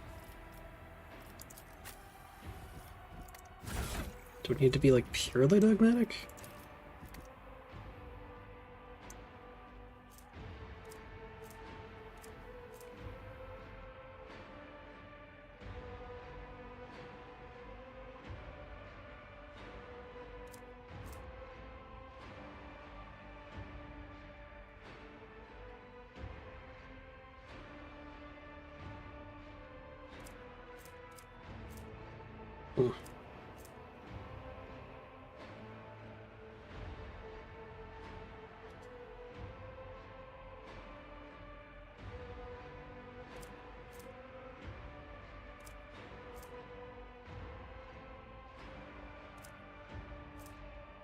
Requires dogmatic zealot. Okay, so I'm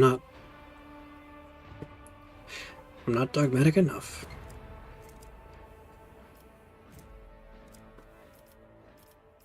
So then you...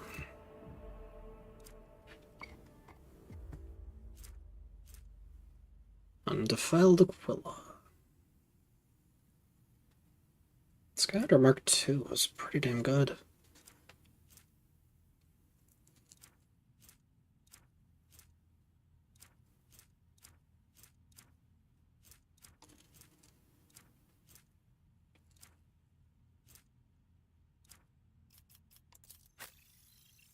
And for you...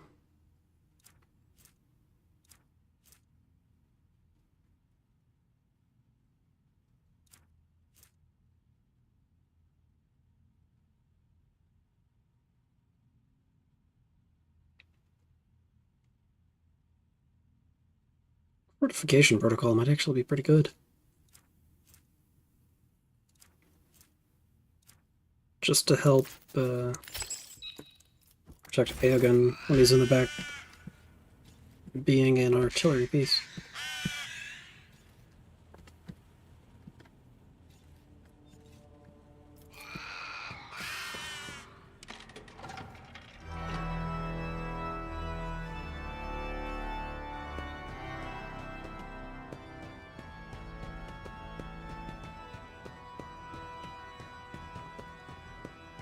Go ahead and wander back to the bridge.